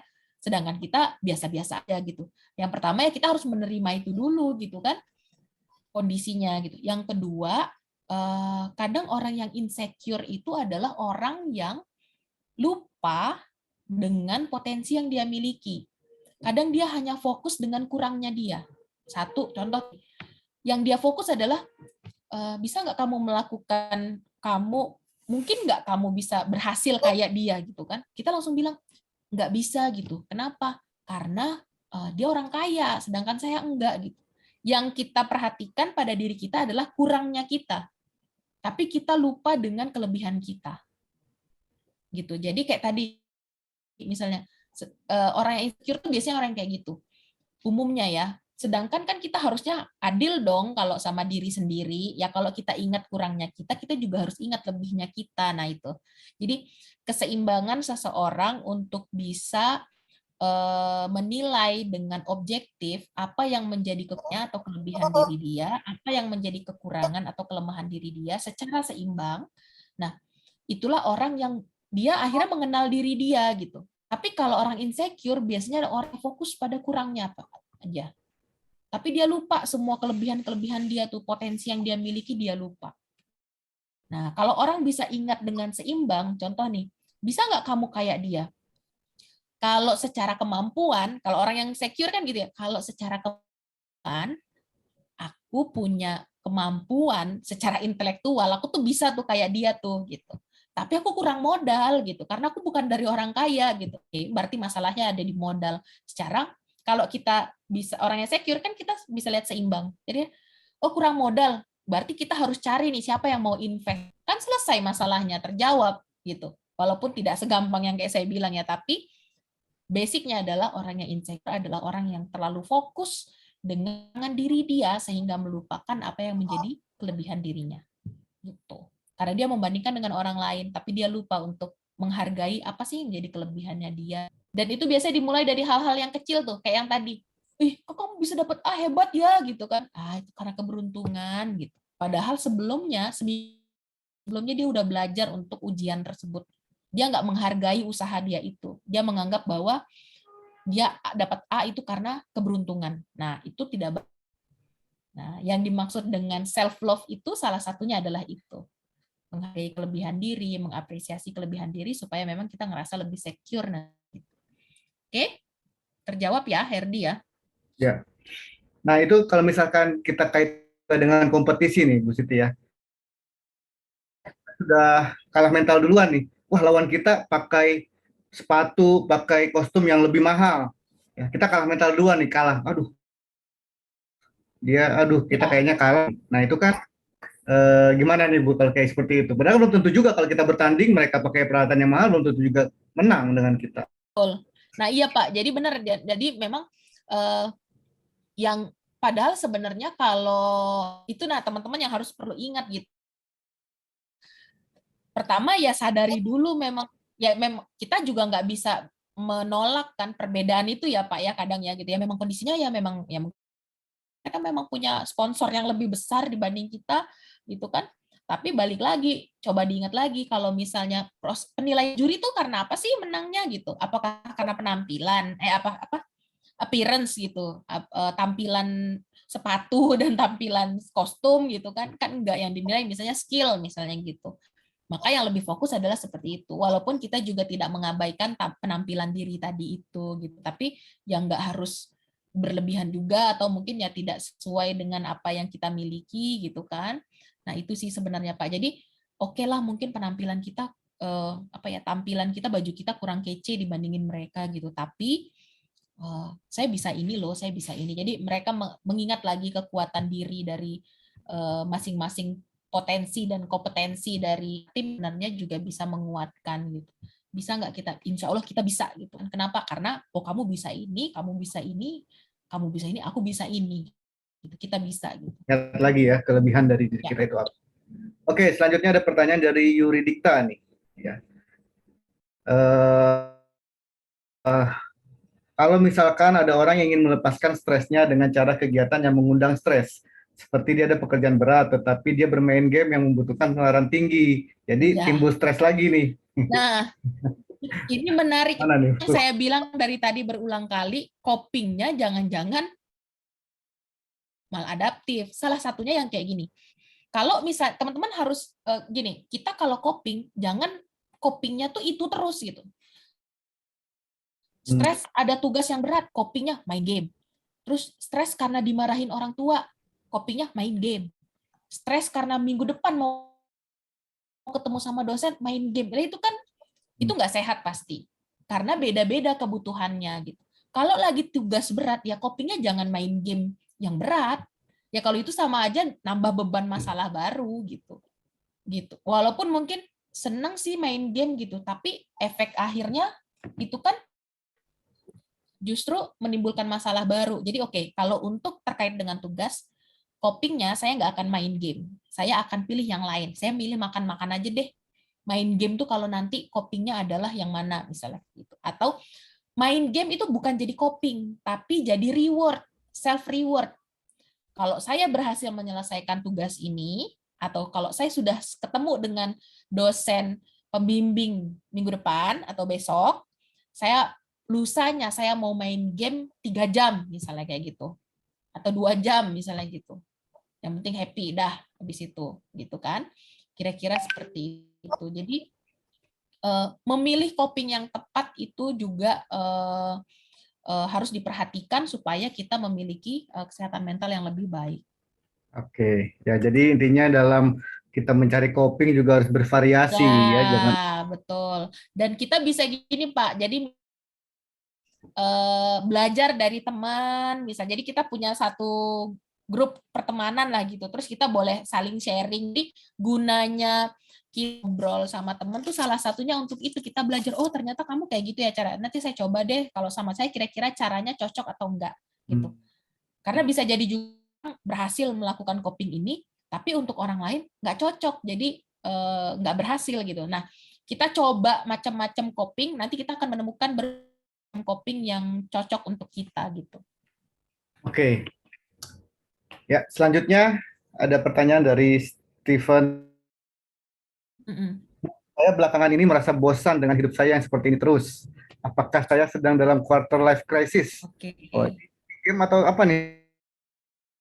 Kalau iya, bagaimana cara mengatasinya? Aduh. Quarter life crisis itu kan biasanya berkaitan dengan saya mau ngapain ya dalam saya nanti ya gitu kan, ini udah teman-teman nih mau masuk dewasa awal nih umurnya kan, jadi kayak kalau habis lulus saya mau ngapain ya gitu, saya mau kerja atau kalau kerja di mana gitu. Kadang ada orang saya kerja apa kawin ya gitu kan, macam-macam ya. Nah, pikiran-pikiran kayak gitu tuh mungkin muncul. Tapi kalau misalnya merasa bosan, mungkin bisa jadi karena tidak ada sesuatu yang menantang yang ingin dicapai gitu. Saya nggak bisa bilang bahwa apakah ini quarter life crisis gitu, karena untuk menjelaskan itu kan saya harus nanya nih, cari tahu secara detail. Tapi paling enggak kalau misalnya dia merasa bosan tuh ya mungkin karena memang ada sesuatu yang tidak menantang. Contoh, kalau untuk perkuliahan gampang, semua saya bisa kok, misalnya kayak gitu ya. Atau mungkin di kuliah ya gitu-gitu aja karena ya dia tetap kita bisa atasi dengan misalnya gitu. Pertemanan ya teman ada gitu ya, tapi ya biasa aja gitu. Terus kegiatan organisasi ada sih, tapi nggak menarik misalnya, itu bisa jadi sih gitu. Tapi biasanya kalau merasa bosan kayak gini karena memang tidak ada yang menantang, atau mungkin kehilangan sesuatu yang menantang untuk dilakukan. Nah, supaya bisa menjadi lebih menantang dan termotivasi, kita harus ingat target, goal setting itu perlu diingat lagi.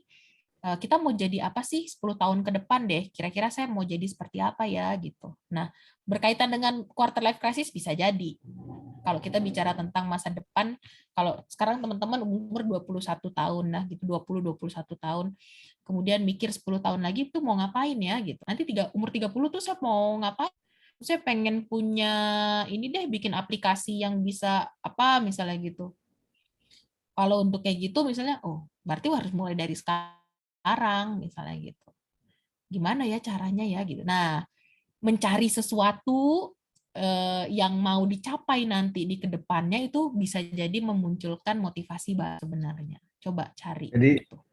Ingat lagi goal settingnya apa yang mau dicapai, 5 tahun, 10 tahun terserah. set target baru ya Bu, ketika target sudah tercapai, gini-gini aja nih, buat target baru. Betul. Ya. Betul Pak, itu betul. Karena kadang udah kan, misal untuk perkuliahan udah aman, gitu kan. Untuk ini udah aman gitu. Jadi apalagi nih gitu kan, orang tuh kadang butuh dorongan untuk seperti itu terus. Oke.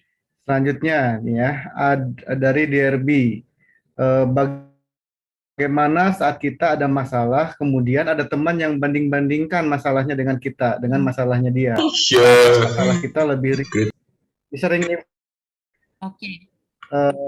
Teman kita gitu ya, ketika curhat dia malah ngebandingkan dengan masalahnya dia. Jadi gimana nih harus meresponnya kondisi seperti ini? Oke, memang ada orang yang seperti itu, kayak nggak mau kalah gitu ya. Padahal lombanya lomba main susah-susahan kan, siapa yang paling susah kan kayaknya. Nah, mungkin kalau balik lagi ke teman-teman, ke derby ya, tujuannya cerita sama dia memang mau minta pendapat untuk menyelesaikan masalah, atau hanya sekedar ngobrol aja. Kalau cuma sekedar ngobrol, kalau kayak gitu ya nggak masalah gitu.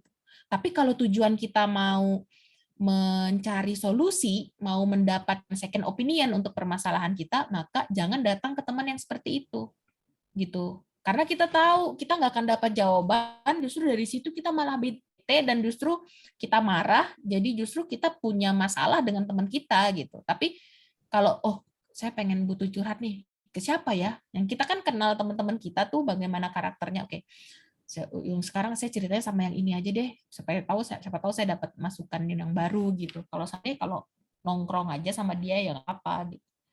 Nah, itu jadi tips memilih kepada siapa kita curhat itu juga penting. Gitu. Ya, jadi padahal juga setiap masalah itu sama Tuhan ini udah diberikan sesuai dengan kapasitasnya kan. Ya, jadi sebenarnya nggak ada yang besar, nggak ada yang ringan. Memang itu sesuai dengan kapasitas kita dan kita juga bisa menyelesaikan itu. Kita jadi saling meyakini diri kita dan juga mencari teman yang tepat untuk sharing. Ini ada yang masuk Pak pertanyaan ke saya tapi direct message dia. Ya. Jadi izin bertanya bagaimana caranya agar kita bisa menerima kasih sayang dari orang lain dengan benar ya Bu. Oke. Kadang suka merasa bingung ketika saya merasakan hal itu. Lalu menurut Ibu bagaimana cara menyembuhkan people pleaser? Mungkin kalau saya juga bingung kalau misalnya pertanyaannya menerima kasih sayang dari orang lain dengan cara yang benar gitu ya. Mungkin ini berkaitan dengan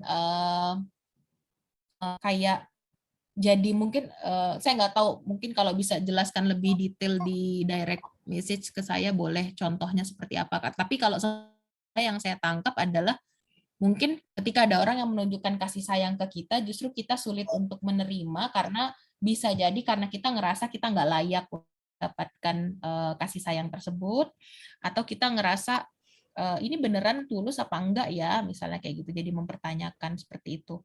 Bisa jadi seperti itu. Nah, kalau tadi balik lagi kalau misalnya dia ngerasa layak atau enggak itu biasanya berkaitan dengan tadi yang insecure tadi itu. Jadi dia menilai diri dia tuh kayak sesuatu yang kita menilai ketika kita menilai diri kita adalah sebagai individu yang tidak berharga, sehingga ketika ada orang baik sama kita atau menunjukkan kasih sayang, kita seolah-olah ngerasa masa sih dia baik sama saya, kayaknya karena ada maunya deh gitu. Jadi sehingga dia tidak bisa memang menganggap bahwa orang tuh memang menunjukkan afeksinya ke dia gitu. Mungkin seperti itu ya. Tapi ini karena tidak ada penjelasan yang detail untuk menjelaskan. Terus menurut Ibu bagaimana cara menyembuhkan people pleaser? Nah, ini jadi orang-orang yang cenderung untuk berusaha menyenangkan orang lain aja gitu ya. Nah, ini sebenarnya kesian loh orang yang people pleaser nih, kayak nggak galak ketika orang minta sesuatu. Kalau orang butuh sesuatu langsung bilang iya, iya, iya. Nah, ini agak sulit kalau kalau dibilang cara menyembuhkan, sebenarnya itu bukan penyakit ya, itu kan karakter ya. Kita perlu tahu dulu dia menjadi seperti itu tuh karena apa? Apakah karena ada pola pikir misalnya kalau saya nggak mau nerima bantuan orang lain, nggak mau menerima permintaan orang lain, takutnya nanti saya dijauhin dari teman-teman. Nah, itu pola pikir yang salah. Kita harus tahu dulu dia menjadi people pleaser tuh karena apa? Karena kalau pola pikir yang kayak tadi, ya kita bisa selesaikan dengan cara apa? Kita selesaikan pola pikir yang salahnya gitu ya. Atau mungkin ada juga orang yang people pleaser itu memang dia nggak tahu caranya nolak. Dia sebenarnya nggak mau, tapi dia nggak bisa nolak, misalnya gitu. Nah, kalau gitu, yang kita lakukan apa? Ajarin cara dia untuk menolak orang lain. Gitu. Terus, atau dia merasa dia tidak berharga, bisa juga ya, arah insecure lagi gitu. Nah, maka kita ajarkan bahwa kamu tuh orang yang berharga loh, kamu tuh punya hak, hak untuk melakukan sesuatu, kamu tuh orang yang bebas gitu. Jadi kita ketika dia tidak merasa seperti itu, maka kita boleh ingatkan dia gitu. Nah, tapi balik lagi, gimana cara membuat dia untuk tidak selalu menjadi people pleaser, kita temukan dulu sebenarnya permasalahannya apa. Oke, Bu Dodo, ada juga nih yang bertanya dengan saya secara anonim nih ya. Izin bertanya, baru kemarin-kemarin ini orang tua mengatakan bahwa saya itu sedang stres setelah melihat saya yang khawatir dengan kuliah. Namun saya dirinya ini menganggap bahwa saya tidak stres. Ya, kalau stres saya parah dan saya khawatir, kebingungan. Nah, kalau menganggap stres menjadi hal yang biasa, apakah tidak apa-apa? Nah, gimana nih Bu? Oke, jadi dia justru orang lain menilai dia stres, Ya, tapi menurut dia enggak gitu ya. Nah, ini bisa jadi sih. Jadi kadang pilihan pertama orang tuh tidak sadar kalau dia lagi ada masalah. Kadang gitu ya, karena kita kayak ngerasa menjalankan aktivitas ya rutinitas biasanya setiap hari gitu kan, seperti biasanya gitu kan. Tapi orang lain yang melihat mungkin ada perubahan dari perilaku kita yang seolah-olah bahwa itu adalah itu menunjukkan tanda stres sebenarnya gitu. Tapi bisa jadi juga memang dia nggak ngerasa stres, tapi hanya orang lain yang berpikir bisa gitu ya. Kalau pertama mungkin yang bisa dilakukan adalah tadi self reflection dulu gitu. Benar nggak ya saya ngerasa stres apa banyak enggak? Ya udah kita tanya sama orang yang memberikan judgement tadi, tanya gitu. Misalnya tadi orang tua, misalnya mamanya gitu. Kenapa mama bilang saya stres? Emang apa yang bikin mama mikir saya stres? Ya soalnya kamu makannya dikit gitu. Oh saya nggak, misalnya gitu ya, ternyata makannya dikit nggak kayak biasanya gitu. Oh nggak, mama itu bukan karena saya stres, tapi karena saya mau diet, misalnya gitu kan terjawab. Jadi ibunya pun akhirnya mikir, oh ternyata stres, ternyata dia karena diet aja, misalnya gitu kan. Jadi kalau misalnya memang ada kayak gitu kan perbedaan pendapat ya, coba tanyakan dengan orang itu maksudnya apa, buat mereka berpikir seperti itu. Pertama karena jangan-jangan kita melewatkan sesuatu yang tidak kita sadari. Kita stres tapi kita abai sehingga kita nggak tahu kalau kita ternyata stres. Yang pertama itu takutnya itu kan, tapi kalau ternyata udah kita diskusikan clear, aman. Oke.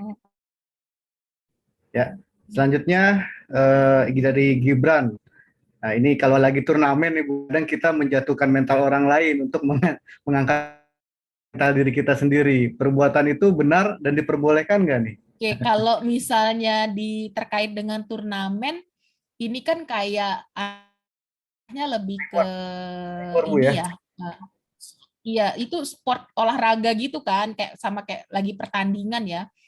Kadang orang tuh punya cara sendiri-sendiri untuk mendorong semangatnya gitu. Terutama kalau olahraga itu memang yang mengundang agresi. Jadi kalau kayak pertandingan tinju kan Pak ya, pas mereka sebelum tanding kan mereka ada kayak pertemuan dulu yang kayak ngukur apa sih, nggak ngerti lah gitu ya. Jadi mereka berhadapan dan itu mereka kayak ngomongnya tuh memang saling ngata-ngatain gitu. Sebenarnya itu mungkin cara dia untuk mendorong agresi dia sendiri supaya dia punya energi lebih untuk pertandingan gitu.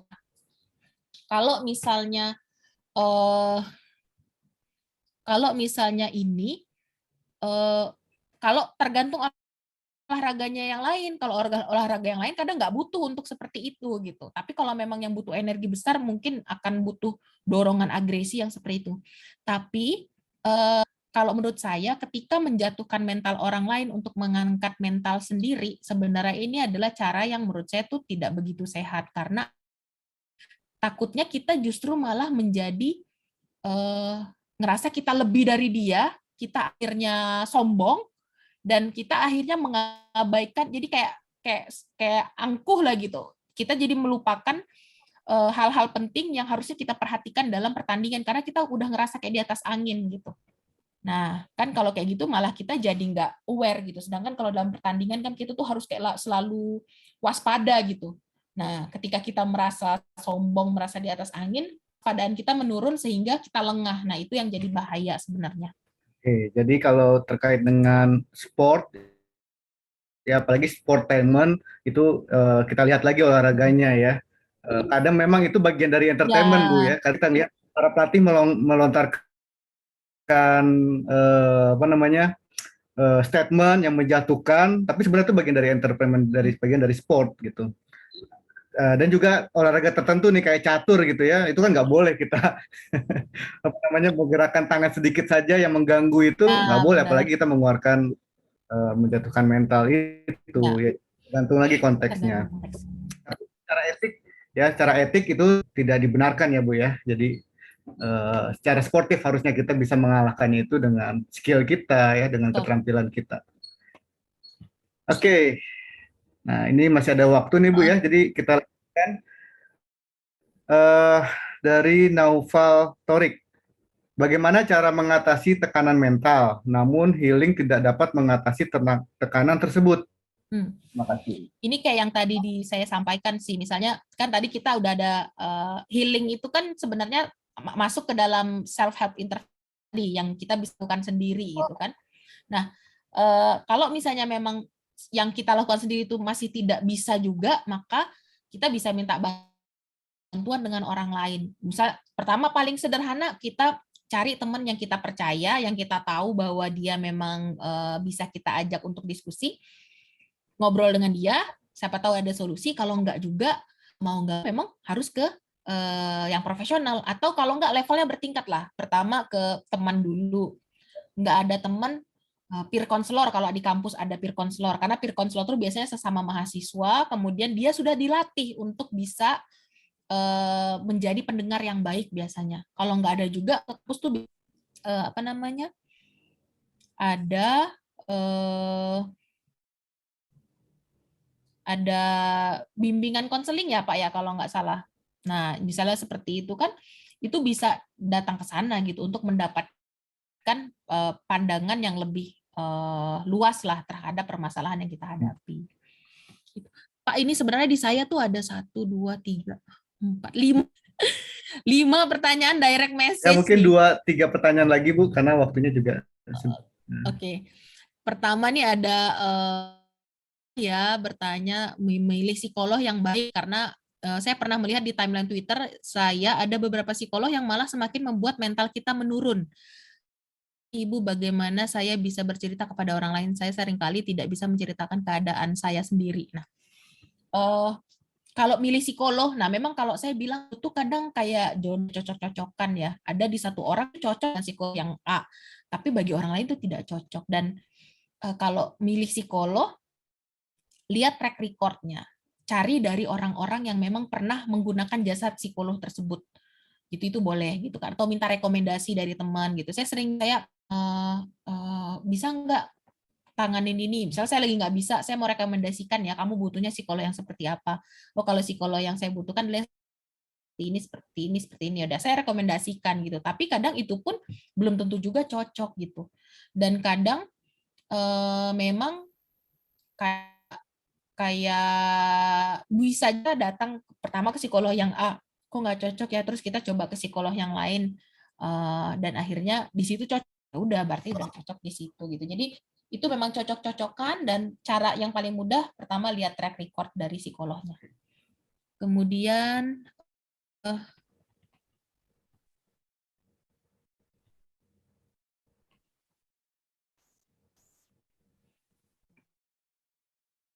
kenapa pada saat presensi ini kayaknya presentasi ya? Kenapa pada saat presentasi online saya merasa takut, benar-benar takut. Saya merasa seperti sedang melakukan hal yang menakutkan. Ketika sedang presentasi, pasti kedua tangan saya tremor dan keringat dingin, malah terkadang saya jadi ngeblank saking takut. Bagaimana cara mengatasinya? Nah, ini nih berkaitan dengan yang tadi saya jelaskan, cognitive distortion. Cognitive distortion itu karena sebenarnya ketika kita takut, itu tuh nggak mungkin takut itu muncul secara tiba-tiba, nggak mungkin. Pasti ada hal yang terjadi ataupun yang kita pikirkan yang itu akhirnya muncul rasa takut tersebut gitu. Nah, kalau misalnya kondisinya seperti itu, maka kita coba cari tahu apa sih yang membuat kita takut. Kita coba kenali hal tersebut. Apa yang membuat kita takut gitu? Kita cari tahu dulu gitu. Kemudian baru kita selesaikan. Nah, sebagai contoh ya, jadi tadi kan saya bilang ada tuh yang social anxiety itu yang dia tidak berani presentasi di contoh kasus. Nah, itu kebetulan mahasiswa saya. Jadi dia kalau mau presentasi ini nggak online ya, tapi presentasinya waktu itu belum zaman COVID, jadi masih presentasi langsung. Pas giliran dia presentasi, dia tuh cuma di depan tuh cuma berdiri, badannya bergetar, terus kemudian dia nangis. Saya kan kaget, saya sedih kalau lihat kamu anak psikologi masa kayak gitu. Bukannya berarti nggak boleh punya masalah, tapi dalam pikiran saya tuh kamu tuh ada di rumah yang ibaratnya tuh tersedia makanan enak, tapi kamu kelaparan, kan nggak lucu gitu kan? Ya udah, kamu konsultasi sama saya bilang gitu. Jadi ternyata masalahnya adalah ketika dia di depan, memang dia takut melakukan kesalahan. Dia takut melakukan kesalahan, dia malu ketika dia harus di depan karena menurut dia tadi tuh teman-temannya itu semuanya orang-orang yang pintar menurut dia. Temannya tuh semua satu kelas itu orang-orang yang pintar menurut dia. Sedangkan saya ini bukan orang yang pintar, kata dia. Saya tuh nggak bisa apa-apa, saya takut malu. Kalau saya ngomong saya salah dan saya malu, itu saya nggak tahan, kata dia gitu. Padahal pas dulu dia SMA, dia tidak mengalami hal tersebut. Dia prestasi, dia aktif. Ternyata dia bilang, ya tapi kan Bu, saya tuh SMA-nya cuma SMA apa gitu, kata dia. Dia dulu juara di SMA-nya. Tapi kan SMA saya kan SMA kayak gitu. Sedangkan kalau pas saya kuliah, teman saya itu dari SMA favorit yang pasti lebih pintar dari saya. Kata dia gitu. Jadi, nah itulah bagian dari yang dia tidak mengapresiasi apa yang dia miliki. Jadi, oke, memang kamu mungkin sekolahnya nggak favorit, tapi tetap kamu kan mampu melakukan presentasi itu, saya bilang. Kalau memang kamu misalnya setidak mampu itu, kamu nggak bisa bersaing dengan teman-teman kamu, saya tanya IPK kamu berapa sekarang? Dia kasih tahu IPK-nya 3,7. Mungkin nggak orang bodoh dapat IPK 3,7, saya bilang. Saya langsung ngomong kayak gitu sama dia. Saya bilang, enggak sih Bu, kata dia gitu. Kamu mau coba gitu. Akhirnya tapi pelan-pelan kan, kamu mau coba gitu. Mulai dari bertanya aja di kelas, gitu, saya bilang gitu. Nggak harus presentasi. Jadi dia mau coba-coba dengan saya, minimal di kelas saya ya, saya bilang. Ketika saya ngajar, kamu bertanya atau kamu jawab tanya ya. Saya nggak akan menilai itu salah atau benar, saya cuma pengen lihat kamu ngomong, saya bilang. Pelan-pelan akhirnya. Terus akhirnya memang dilatih terus gitu loh Pak. Jadi kondisinya jadi yang seperti itu. Ternyata tadi sebab dia kenapa dia takut, karena dia takut dinilai salah, karena dia takut merasa malu gitu ya. Karena dia merasa bahwa diri dia bodoh dibandingkan teman-teman dia, dan padahal kalau kita lihat kenyataannya, itu kan cuma pola pikir yang salah tadi itu. Kita lihat kenyataannya, bener nggak kamu bodoh, saya bilang gitu. Ketika dibandingkan, dia bisa menilai sendiri, iya ya saya ternyata nggak bodoh ya Bu. Ya iyalah, saya bilang gitu. Kalau kamu bodoh, kamu nggak mungkin lulus masuk ke jurusan ini, saya bilang. Saya tahu saingan kamu siapa, saya bilang kayak gitu. Saya sampai jelasin, kamu tahu nggak yang masuk ke psikologi Unja tuh yang daftar berapa orang, yang diterima cuma berapa orang, berarti kamu satu dibanding itu kamu bisa sampai kayak gitu loh Pak, saya gituin. Angkat bahwa mengangkat apa ya, mental dia bahwa dia dan dia tuh punya potensi yang luar biasa gitu. Kan itu memang berlebihan ya, itu hanya ketakutan di diri kita saja ya, gitu. Bener Pak, tapi dan kadang kita kalau mungkin kita yang berpikir yang biasa-biasa, masa kayak gitu aja ngerasa takut, tapi bagi orang yang mengalami kadang itu ya memang itu rasakan gitu. Dan apalagi kalau pola pikir yang salah tadi itu dibiarkan terus-menerus, itu kan makin lama makin besar tuh, dan makanya akhirnya bisa jadi kecemasan yang berlebihan tuh gitu. Awalnya mungkin dia cuma ngerasa ih kok aku nggak bisa sih, kok dia bisa. Mungkin berawal dari situ. Itu terus-menerus digaungkan di kepalanya, kan akhirnya makin lama makin besar tuh pola pikir yang salah itu, sehingga muncullah kecemasan itu tadi, dan akhirnya berdampak ke diri sendiri. Kalau terjadi seperti itu, kita atasi diri sendiri atau kita perlu minta bantuan orang lain? Kalau kondisinya sudah sampai kayak keringat dingin, kalau menurut saya baiknya cerita ke profesional, atau minimal yang ada di kampus aja. Minta tips dan triknya, gitu ya, atau yang itu satu yang bisa dilakukan sendiri tadi, balik lagi menghargai apa yang ada di diri gitu. Kalau saya itu kalau kami di psikologi Unja tuh untuk mahasiswa semester 1 tuh mereka didorong ada satu mata kuliah namanya pengembangan diri, ada namanya self awareness. Jadi diminta 3 kali pertemuan kalau nggak salah, 3 kali perkuliahan mereka itu diminta untuk mengenal diri. Cerita, apa sih cerita-cerita keberhasilan saya? Itu tuh mengingat kembali keberhasilan kita, bagaimana cara kita untuk bisa mencapai keberhasilan tersebut, itu sebenarnya juga salah satu cara untuk kita menghargai, untuk mengingat lagi, oh ternyata saya pernah ya ikut lomba ini, dan ternyata saya pernah ikut lomba ini dan itu saya menang loh gitu.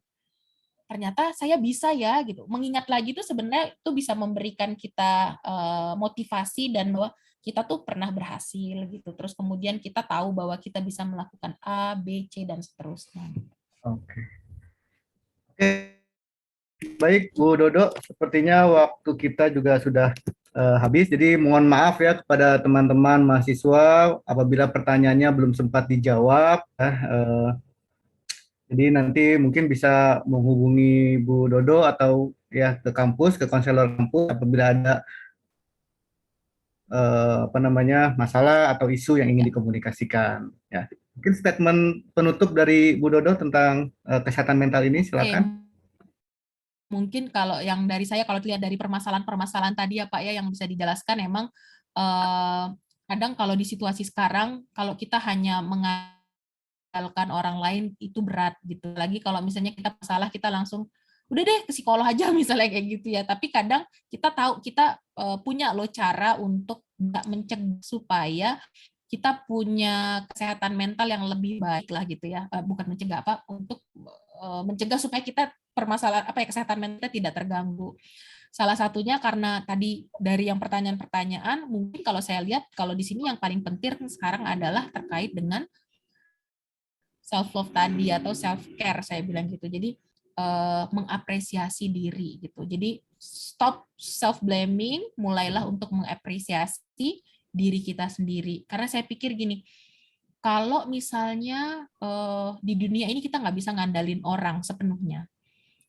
Yang paling bisa kita andalkan, paling dekat dengan kita dan diri kita sendiri. Kalau sama diri kita sendiri aja kita tidak berbaik-baik dan kita justru malah menyalahkan terus, ngasih racun terus ke diri kita sendiri, siapa lagi yang mau nolong diri kita sendiri gitu. Jadi mulai sekarang, mulailah menghargai apa yang kita miliki, menghargai apa yang sudah kita capai, menghargai kekuatan kita, menerima kekurangan kita supaya kita bisa menjadi pribadi yang lebih secure dan kita jadi lebih percaya diri untuk bisa menghadapi apapun di depan kita nantinya. Mungkin seperti itu Pak yang bisa saya sampaikan. Terima kasih. Wassalamualaikum Waalaikumsalam warahmatullahi wabarakatuh. Dodo atas penjelasannya. Jadi kalau boleh saya simpulkan bahwa kesehatan mental itu dan fisik ya tidak bisa dipisahkan. Ya, itu menjadi satu kesatuan. Nah, tadi ya yang terakhir dibilang Bu Dodo itu ya kita bagaimana caranya kita mengelola stres ya, mengelola masalah kita itu salah satunya adalah dengan cara mengapresiasi diri kita sendiri, menghargai apa yang kita miliki serta juga memahami kekurangan apa yang kita miliki. Ya, mudah-mudahan masalah kita bisa selesai. Ya, kayaknya semua manusia itu pasti punya masalah ya Bu ya. Intinya bagaimana kita menghadapi masalah itu dengan baik. Ya, saya juga mengucapkan terima kasih kepada rekan-rekan dosen yang sudah memberikan kesempatan saya untuk memoderasi ya, dan para mahasiswa sudah hadir sampai akhir di perkuliahan ini. Jangan lupa juga diisi absennya. Dan tadi dari Mas Arfif bilang kita ada foto-foto bersama nih. Ya, jadi silakan diaktifkan kameranya, tunjukkan wajah cantik dan gantengnya. Kita foto bersama. Mas Afif, siapa nih yang akan foto nih? Dari Ya. Ada aba-abanya kan ya Mas Arif? Biar saya senyumnya. ada.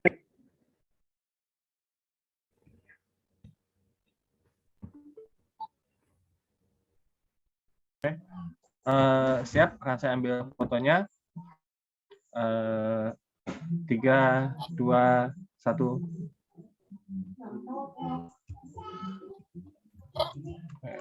Izin karena jumlahnya saya lanjutkan, mungkin bisa ditahan dulu kameranya.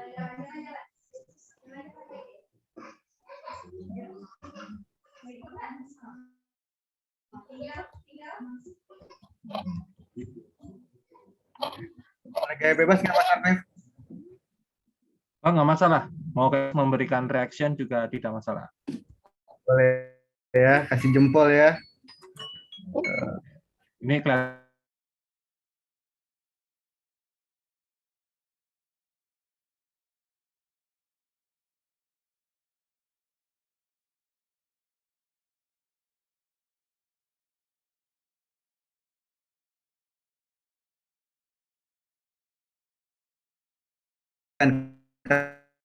Pertemuan ke-10 sudah selesai. Terima kasih atas partisipasi, ya, kehadirannya, dan juga Mbak Dodo, terima kasih atas materinya. Semoga sehat dan sukses selalu. Ya. Kita ketemu lagi di kesempatan yang berbeda. Selamat sore. Wassalamualaikum warahmatullahi wabarakatuh. Waalaikumsalam.